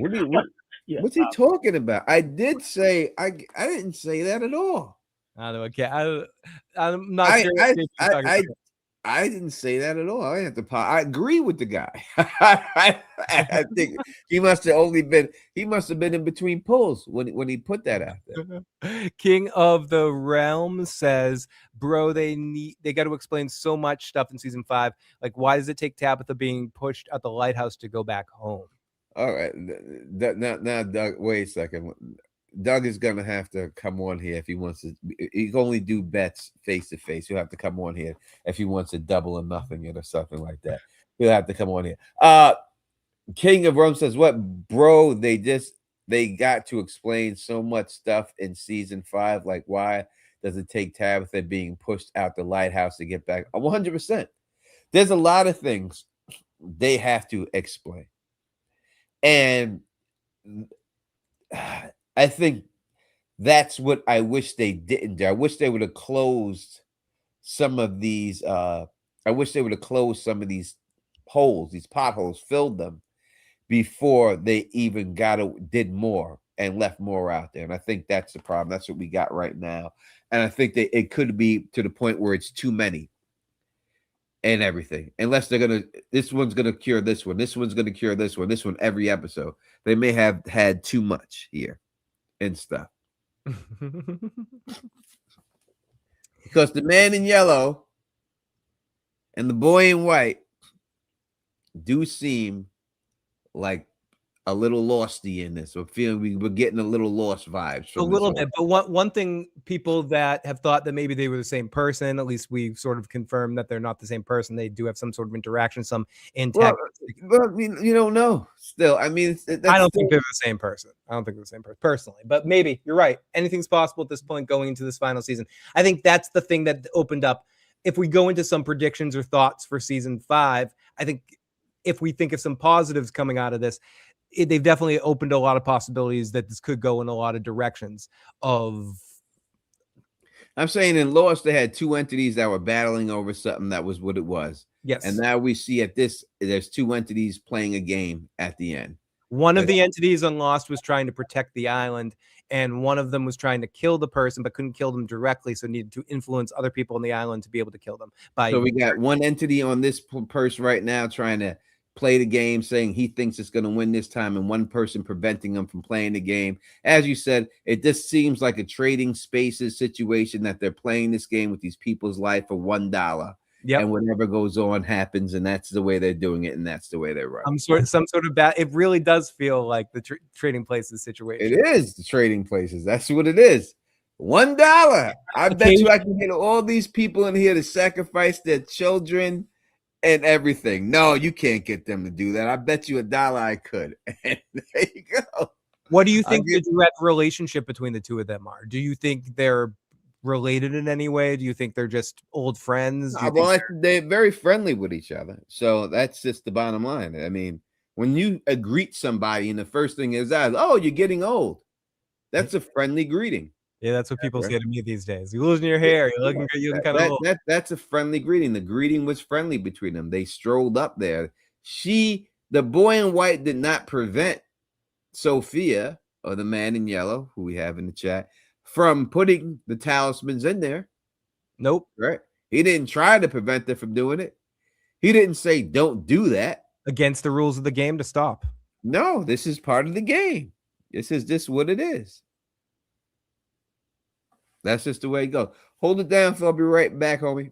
I will. And a couple people have been asking about the red lightning. It is interesting that the lightning happened to be red specifically. I don't know if there's any significance to that, but it did look really fucking cool.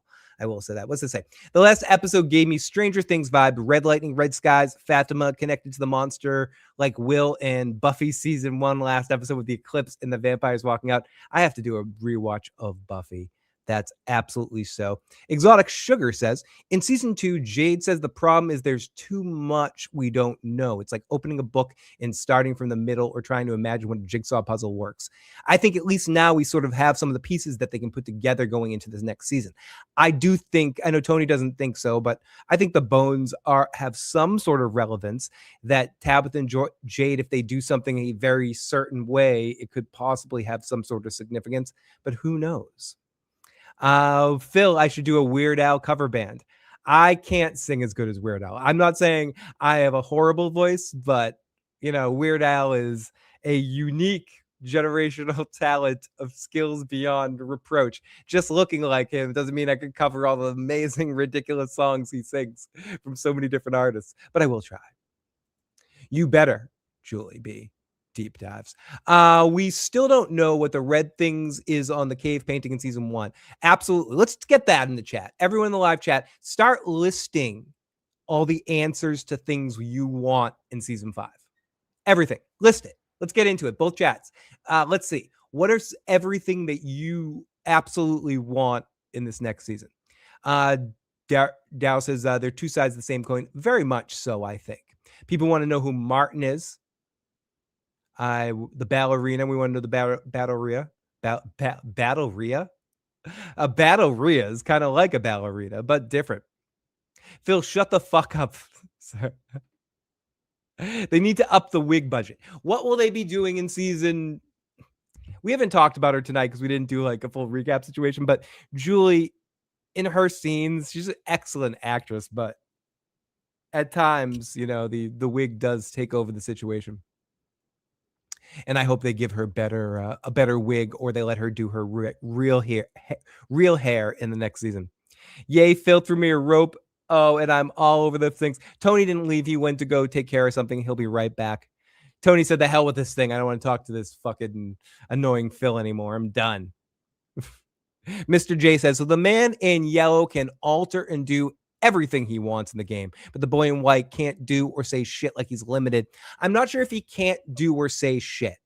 I think he does have some influential ability of some kind. Personally, I think he maybe caused the earthquakes to protect them for a second, but maybe not. Maybe that was the man in yellow as well. I think it would be hard for me to imagine the boy in white doesn't have some abilities as well, other than just influencing verbally the townspeople. That being said, if we do compare this in some level to the Lost thing, Jacob, I believe, didn't really have any powers. He could just sort of talk to people and he had a coincidental situation where he was in the right place at the right time. Oh, Tony's got the real stuff right there.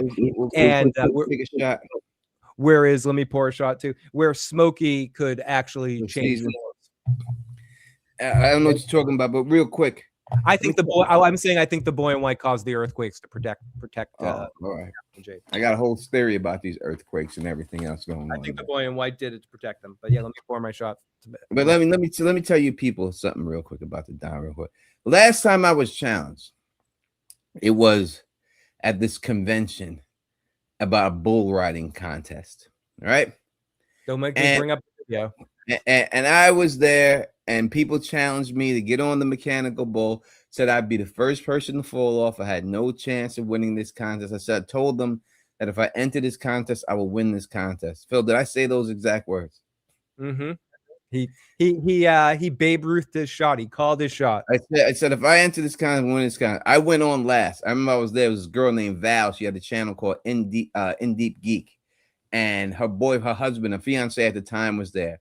And I was going to go last. And he tried to say, he said, Tony, you pussying out. And I said, what did you say to me? He said, you trying to get out of this. I said, I'm going to go last. He goes, no, you're pussying out. I got on that bull. Phil, what happened when I got on the bull? You won the contest. I won the fucking contest. You understand? This is who the Don is, man. This is what I do. And then you beat Justin Thomas in a punching contest. Yeah,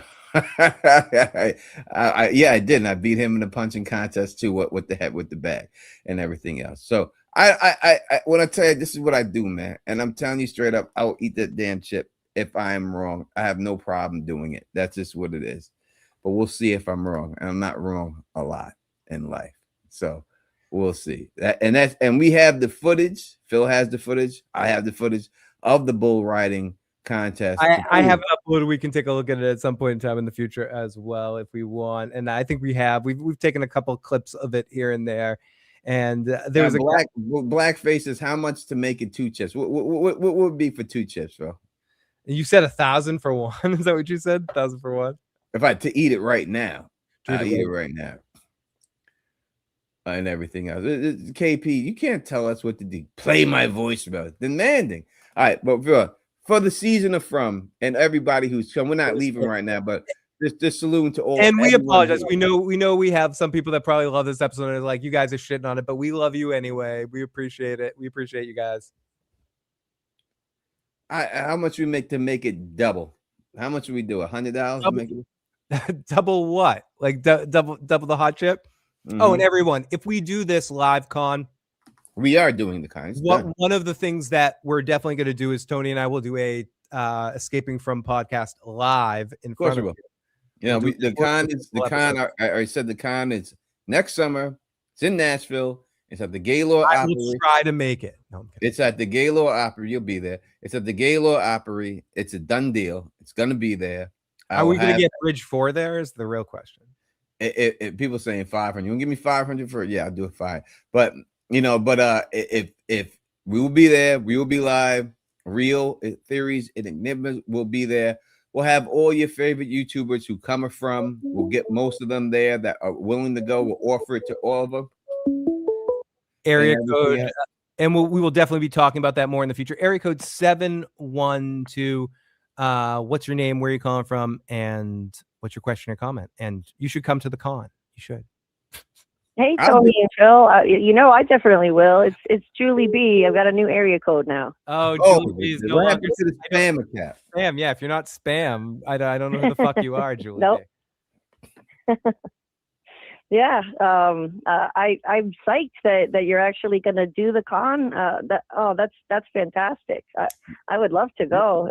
When is it happening? It's next summer. It's be next summer. It's in Nashville. Gaylord Opry Hotel is where it will be. Beautiful location and stuff. You definitely have a panel on there that you'll be able to go on there and rock. I'll get all the details to you and everything else. But we'll definitely get you there. And we'll be definitely doing some karaoke, everybody. Oh my God, that is amazing. Thank you for wanting to include me. I would love to be part of that. That's You're in. absolute It's blast. done deal. We'll have all your favorite from podcasters. We'll offer them all a spot, and whoever accepts does accept. But every one of them will be offered a spot. I promise you that.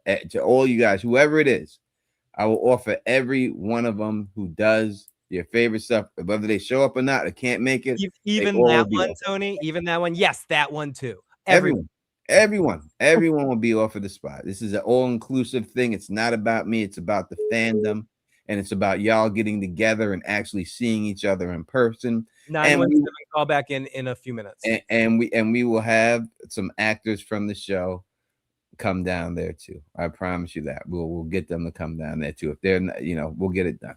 We'll get it done. I'll get it done for you. Trust me. I have a feeling you'll be able to tell Elgin in person how dumb he is. I'll get it done.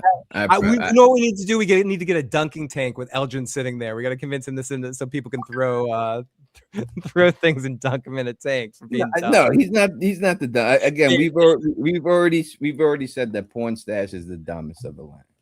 Okay. Anyway, sorry, Julie. What's going on? So yeah, definitely let me know when that's happening, and Carl and I will make a trip of it. We'll come down and we'll be there. Next summer. Next summer. Yeah. Yeah, just keep me posted on the details. Yeah. But as for the show, it's going to be hot in Nashville. I was listening. I wasn't able to listen to this whole stream. I'm gonna watch the replay. I've been able to listen off and on. I know a lot of people are disappointed with the finale in a lot of ways. I have a lot of my own criticisms, but I'll focus on. I mean, the thing that I love, and I guess I love it because I'm biased. I did love the ending. I did love the boy in white and Sophia revealing that they're playing a game.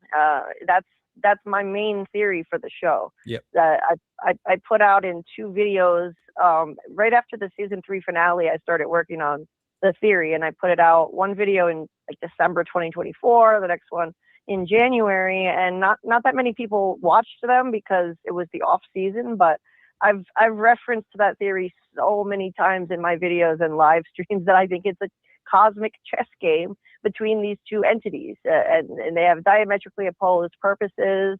The man in yellow is trying to keep this curse going, and the boy in white, I think, is trying to make it stop. And they're using the people like chess pieces.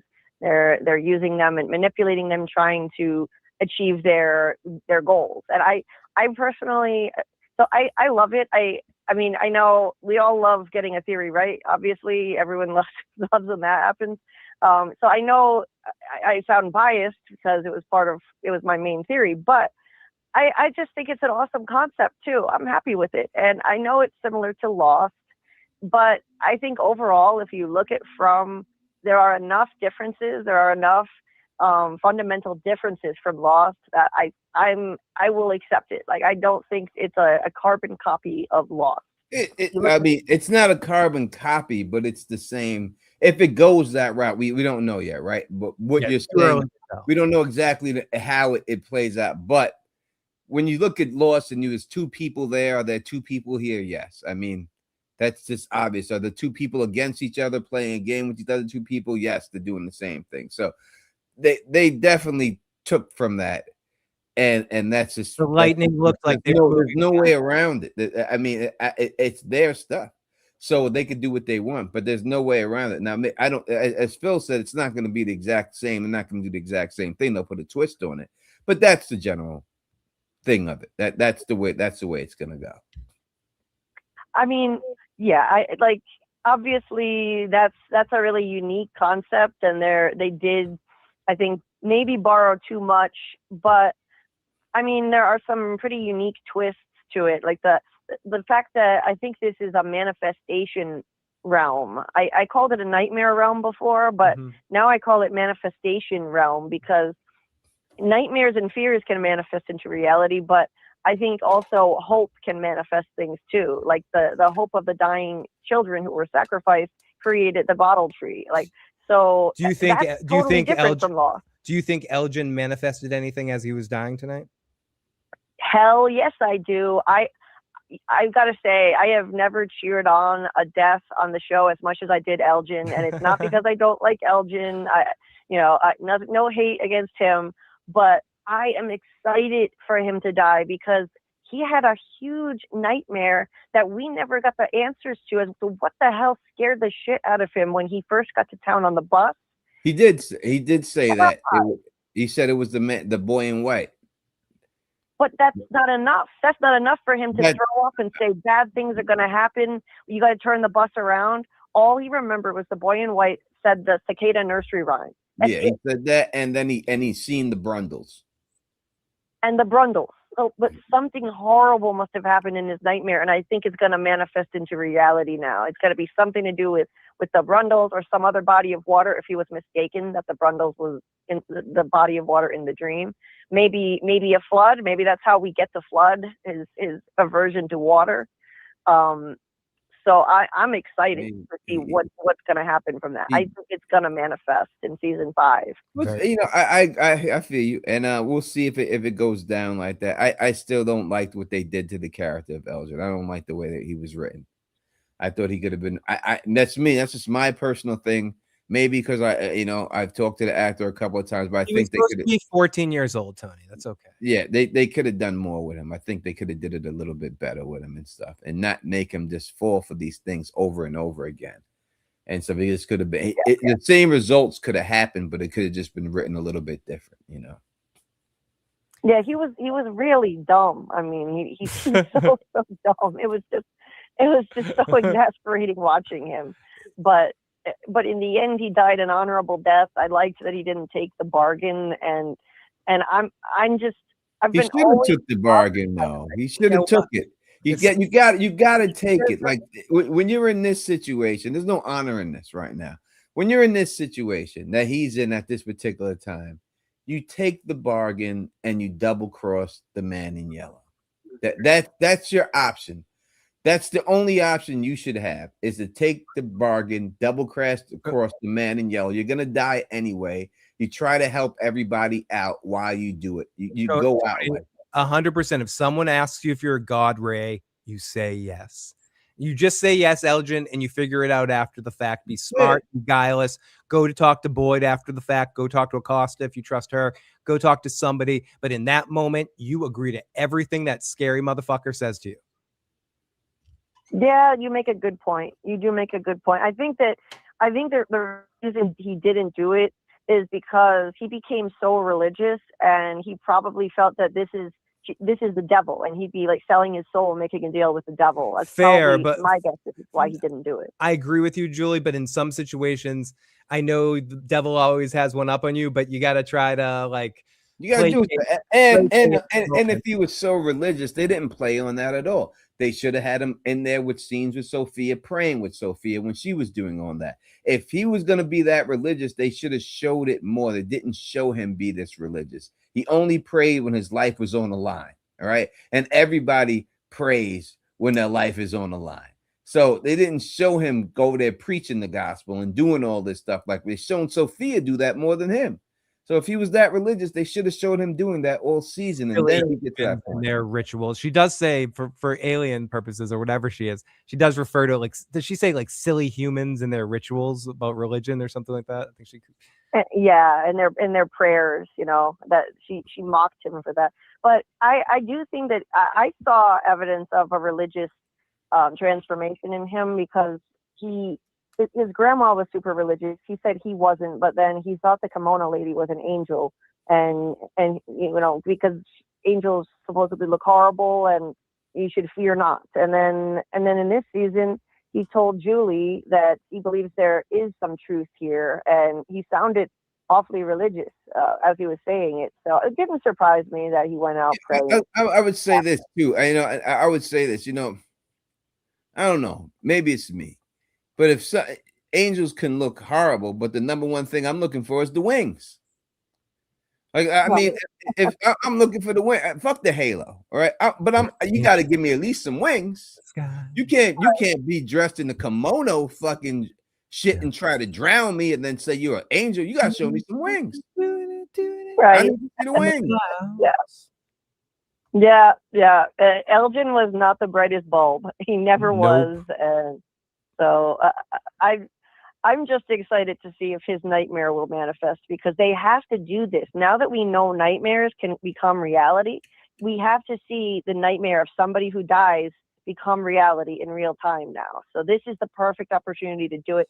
It has always bothered me that we don't know what scared him so badly. Julie, unfortunately, I don't think we're ever going to hear Elgin's name again.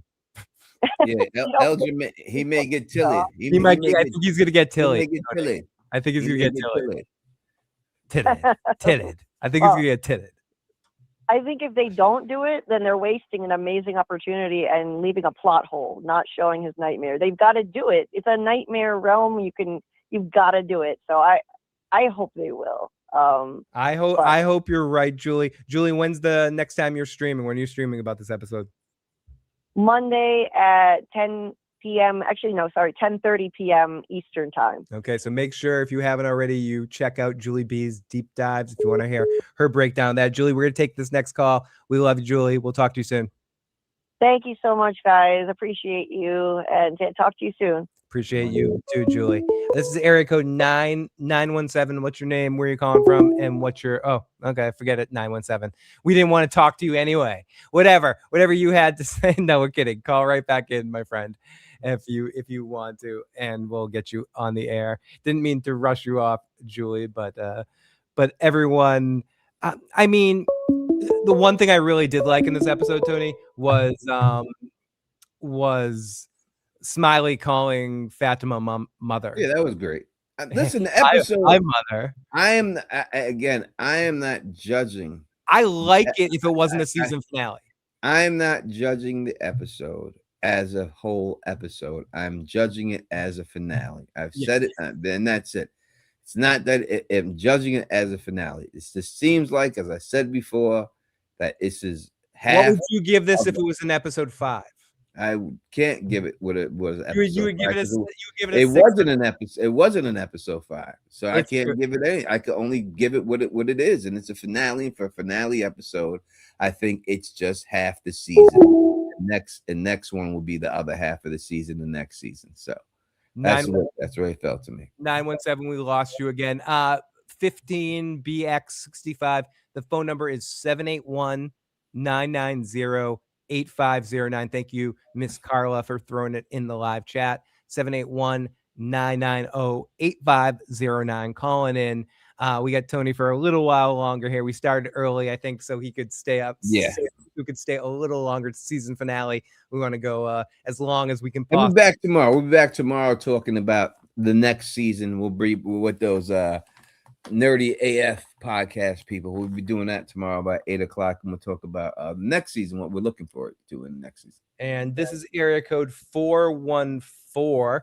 What's your name, where you're calling from, and what's your question and comment or comment? Hey, hi, this is Caroline from Milwaukee, Wisconsin.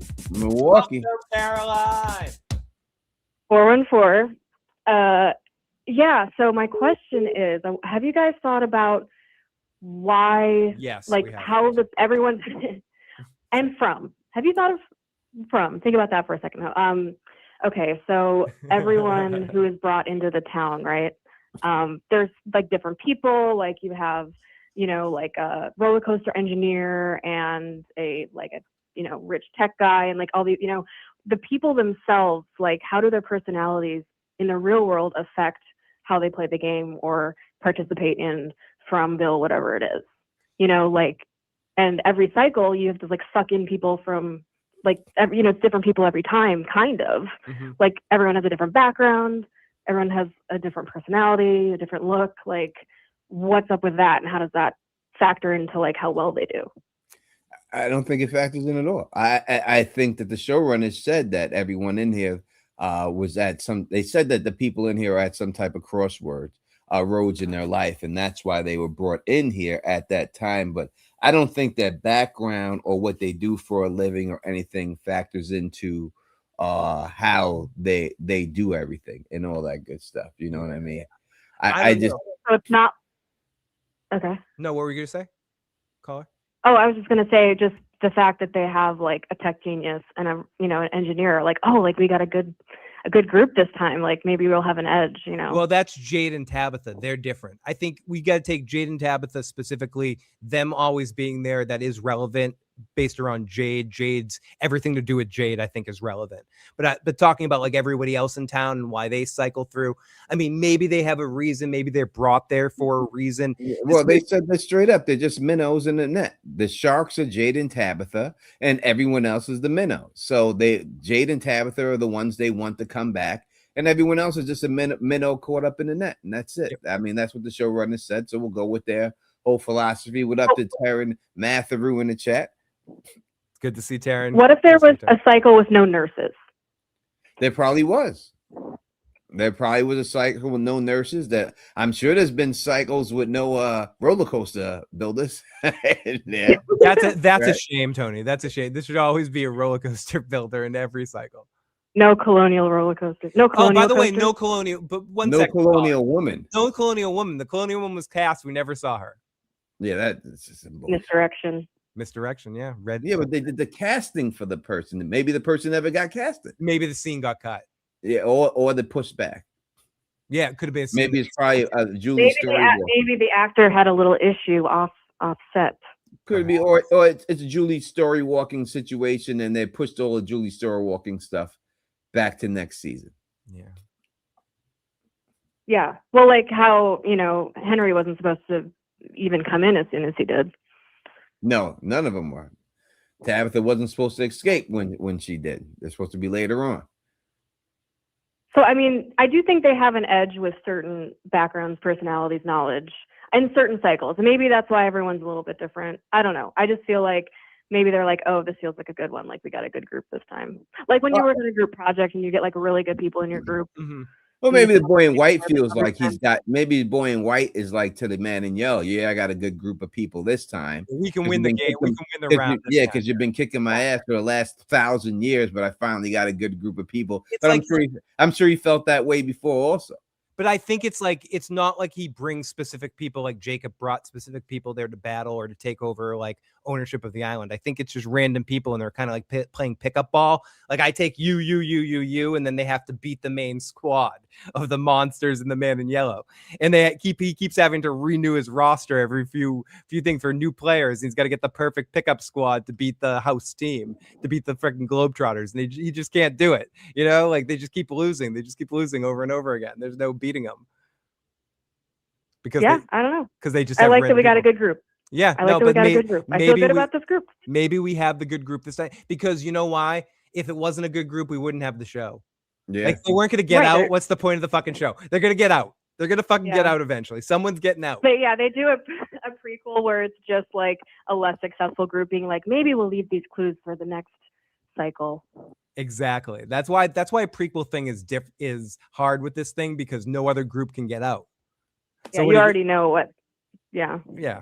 There's no getting out besides if this is our first and only time that breaks the cycle, having a prequel really doesn't there's just no payoff to it in the end. Yep. Sounds good. Well, thank you guys for taking my call. Well, thank you you for for it. calling. Appreciate it. Thank you, 414. We appreciate that. We someone tried to call in while we were in there. I think it might have been Chaz. Call back in. Feel free, Chaz. These guys in the chat like, oh, how much Tony Teflon for to do the bet? And then I said, I do the bet for $100. They don't want to do the bet for $100. Like we $100 to double it up, and then all of a sudden they disappear off the chat. Right? That's what people are because people just run it. They ain't about it. I'm gonna owe a bottle of alcohol to somebody in the chat. But Kenny, Yes, Eloise is confirmed dead by the showrunners. but she's He is gonna be back in. she's gonna be Sarah when it's all said and done. Area code 917. Welcome to the show. What's your name? Where are you calling from? And what's your question or comment? It's Chad from Harlem, New York. Welcome, Chaz. Sorry we missed your call before. Welcome back, or welcome to the show. Thank you. I'm back. So, man, season ending was disappointing, man. Aw, It was bad. It was bad. It was really bad. The reason why I'm disappointed was because the ending kind of ended like quick, without any answers. That's my turn to a monster really quick. You know, it did seem like it was rushed. You know what I'm saying? And I think they could have put more into it. I'm down to double it. I'm down to double the bet right now. Okay. Yep. I'm just saying it. Someone's asking me to say it live so everyone can hear me say it. I'm down to double the bet. I'm very confident in this. Very confident. So you think next season gonna be better? I hope it's better. I mean, that's the way you want to progress things. You want the final season to be the best season of them all. But what can they do at this point to prove that it'll be better? It's like there's so many unsolved answers. You got to answer the question. Like, you got to answer the questions, and you got to make it. And not only you have to answer the questions, and you have to make the answers good, that they all fit in place. That's how you make it better. You just all people want are answers to the questions, whether they agree with the answers or not. You have to just answer. You can't leave plot holes in it, and that's what it is. So you can't like the one thing I understand as far as like Sophia's storyline. Yep. As far as her stealing the talisman, like no one's seen her steal talismans at everyone's house. That makes no sense. Yeah, she's obvious, and she's mean mugging with that big smile. To me, I've said it a few times. I'm like a broken record with it, but when she turns on the radio, no one can affect those damn radios, and she just touches the radio in her hand in front of everyone in the diner, and no one fucking questions it. She goes to Boyd afterwards and like talks about the whole plan. Hey Boyd, how'd that plan go? Wink, wink, nudge, nudge.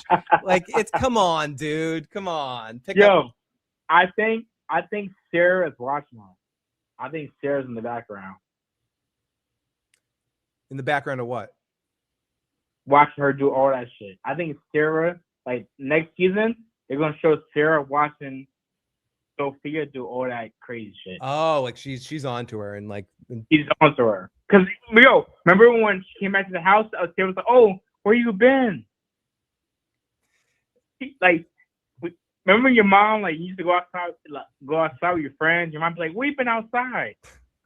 And your mom be like, "Oh, you wasn't here." That's Sarah. I hope so. I hope they give Sarah that stuff to do.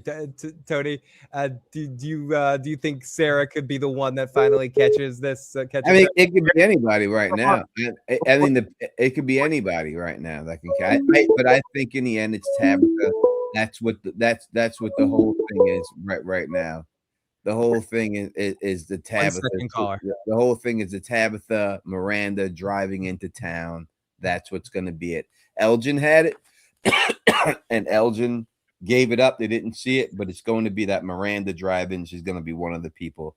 Tabitha's going to solve it. I totally expected to get back to that flashback at some point. And let me take this. We got a caller on, so we'll get the super chat, and then we'll get to you, caller. Hold on 1 second. We'll get to you. I want to just make sure the person understands. We take this super chat. This is from Blackface.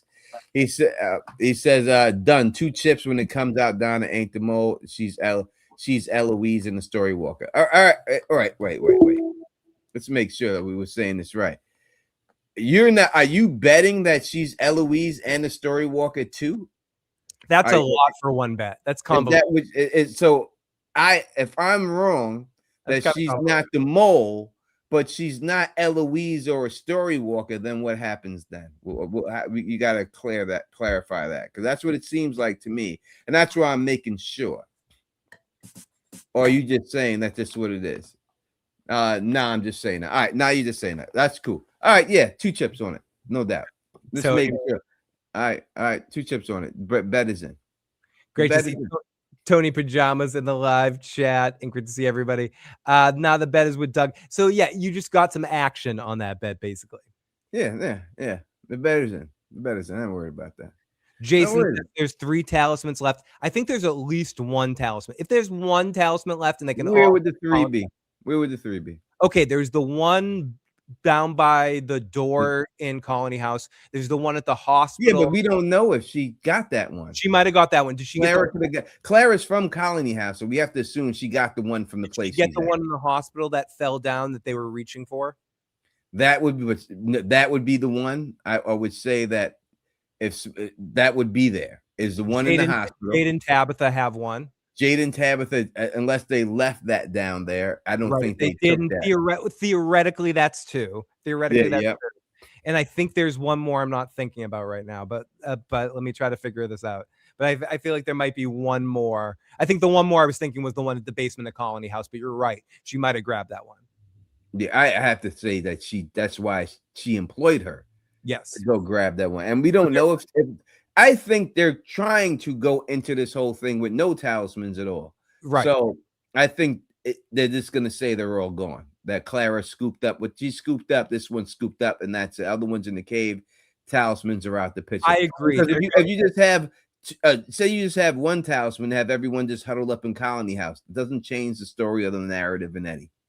Everyone just stays in Colony House and you're done. I think the purpose of us getting them was to get rid of all of the talismans so they don't have any, and I think that's the way they go with the show. Does Boyd care? Yeah, because if they even have one, they can all live in Colony House, and that kind of it doesn't change the narrative of the story at all. Yeah, so it has to be that there aren't any there. That's the only way it works. Yes, Sonic, your boy. I hate to say it, it's horrible because I know it was a horrible death, but my first thought was Kenny's back in the game. Kenny is back in the game. He has a chance now. He's back. He doesn't deserve to be back in the game. It should go to Randall because he's the one who got up in that house quicker than Kenny. So Kenny's go right there. Kenny's back in the game for the final season. There we go. They're gonna leave together. They're gonna leave from town together, and I win my bet. Anyone but Acosta, and I don't care who he's with. Yeah, that's why you're suddenly a Kenny fan again.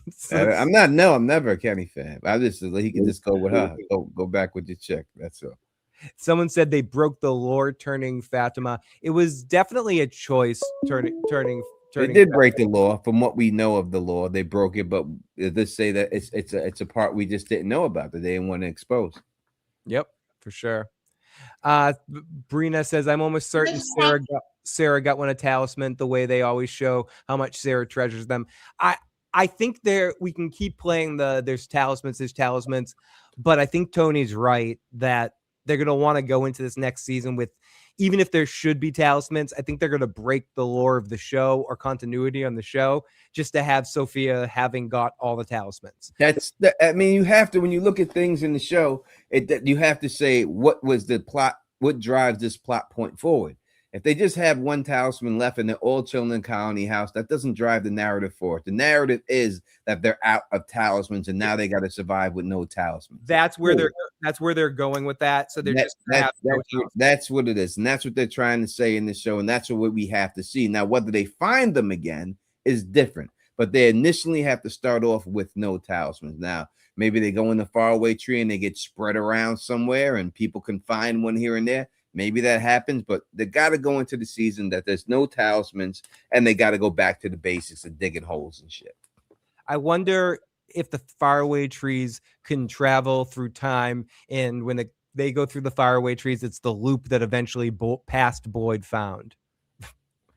Like they put, I didn't even understand what you said there. that when the man in yellow puts the talismans into the tree, yep, that the faraway tree sends them back in time to Boyd to when he originally found them. And that's how Boyd found them. He actually found them. You think every time they go back to that one spot. Yeah, it's like the loop. And get stuck in the wall. Now Boyd has to go back to that spot and find them again. Yeah. Could be. I mean, they were placed there in that spot. Maybe they go into that room and then Sophia goes in there and puts them on the wall. You know, maybe they warp to that spot. Sophia goes in there, places them on the wall again, and then they're set. They're set, and the game starts again. Did I have a Long Island accent? I got to turn on my Boston accent, dude. I'm sorry. I randomly had a Long Island accent apparently in that last comment. I mean, that's the way I would look at it, that they do it like that, and she's got to set the board, the pieces up in there. They go back to that room. Sophia goes in there, or the man in yellow. Maybe Doug. We love to see Doug Hugh again. They said Doug Hugh's coming back, so that's what that said. So we love to see Doug Hugh. Or not just because Doug is in the chat, but if Doug was around and he was listening to other things, I've said that there were scenes that Sophia got that should have got, in my opinion. Even though I think she's a phenomenal actress, and I think she's the MVP of this season easily. Okay, well, let's get into that. Is she's your MVP of the season? Yeah, without a doubt. Without a doubt, she's the MVP of the season. We got area code 646. I'll get into my MVP in a second. Area code 646. Welcome to the show. What's your name? Where are you calling from? And what's your question or comment or whatever? 646. You're on. What's going on? What's going on? What's going on? How to speak to everybody? We're doing. This first season is a little crazy. We gotta talk about it. Yeah, let's do it. Ellis would have never left Fatima. Never. He would have never left a Turner like that. From what this season showed us, he loved that girl so much. When she, hold on, that it all. We're having a little problem with your phone. Great call. Call back in if you get a slightly better connection, because you were doing great. That was a fucking awesome call, but it broke up. I mean, I disagree. They have shown that he loved that chick. He tried to stay with her, and they dragged him out. You know what I mean? It wasn't like he did leave. Dad dragged his ass out. You know what I mean? So he wanted to stay with that Baraka teeth looking chick. In the end, there ain't that much love in the world. I love a lot of things in this world. Love my kids, love my sister, love my brother, love my mother. Listen, my sister, you're one of the most if they teeth turn to that, every one of them, I got to go. I can't stay. I can't stay. It's time for me to go. You know what I mean? That's it. That's just the way it goes. There's no doubt. I'll see if I can do something later. But at the moment right then, I'm gone, bro. Tony, I have a weird question about the show. Do you think Pete's live music? I know you're calling about House of the Dragon, so I'm skipping your call. Do you think, because they've changed things, they know the end game, but they've changed things, do you think they added the element to the Boy in White, like, hey, I see that you're aging, because the Boy in White's actor is aging? Well, yeah, they said it in the thing that they did. So now that so they did say that. So now that they've said that, he can get as old as he wants. Well, in the picture in the start, he's an old ass man in that picture. In the beginning of the front, they show the guy in the Boy in the White costume. He's an old man in that. Your sister cracks me up in the live chat. She's like, just kill me. I could never kill her, but I just go away. Your sister's funny as fuck. I couldn't kill her. I couldn't kill her, but I could run away. That would just be it. That's the way it would go and everything else. You know what I mean? But yeah. All right, listen, we'll be back tomorrow. All right. I'll see y'all tomorrow. Tomorrow, 8:00, around 8:30. Phil, you'll be here, right? I'll do my best for sure. All right, Phil will try to be here. We'll be with the Nerdy as Fuck podcast. We promise them they get on here, so we're gonna get them on here tomorrow. We already rocked for 3.5 hours. If I go any longer, then no one's gonna watch the recast of it, and that's just the problem. So I have to. Even though we still have 400 plus people, and we appreciate it. Yeah, we had over 500 people here. We appreciate you. We still have 400 plus. We very much appreciate. Yeah, appreciate all y'all coming by and everything else. It's not over for From. So if y'all still want From, this is the place to be. Make sure you subscribe to Teflon TV and Phil Issues Guide Channel. We will be continuing to do From stuff all the way until they start next season. I will promise you I'll dedicate a stream to doing From stuff, and I'll make sure it goes down. So make sure you subscribe. You humor me for a couple people in the live chat. You people you want to know, you want to hear this, you want to hear it. It's a hot tower tonight. You want to hear it? Fuck auto, fuck auto, fuck auto, fuck auto. Okay, that's it. You want to hear the fuck auto out of context? No one else cares what that means. But to all you people saying fuck auto in the live chat, there you go. Fuck off. Yeah, without a doubt. Listen, we love you all. We'll see you tomorrow. We're still doing From content Don't go away. Don't, if you want to be a part of the community, don't go away. This is the familiar. I promise you, I'll still be doing live streams. I'm sure it'll get smaller, but hey, it'll be us in the end. And we'll still be here rocking with you because we still love the show. I love the show. I still love the show. Just because I'm critical of it, of this episode being the finale, doesn't mean I don't love this. That's because I love it. And I want it to be remembered as one of the greatest shows in history. And that is why I'm critical of it, so that they can step their game up. Sometimes you got to do that for them and everything else. All right. If you like the way I do this, please thumbs up this. Wait a second. We got to go out on a good note, Phil. We got to go out. Yeah, We got to go out on a good note, right? We do. Final note of the season. We got to go. Thank you so much. Final note of the season. I'm going to be doing a Lost from sort of stream at some point, and we'll figure that out. So you guys are awesome. Thank you. If you like the way I do this, please thumbs up this, spread this across the realm, and of course subscribe. And until next time, you know who it is. Peace and stay sexy. So, like, if Akasha had to create her perfect man, like an avatar, this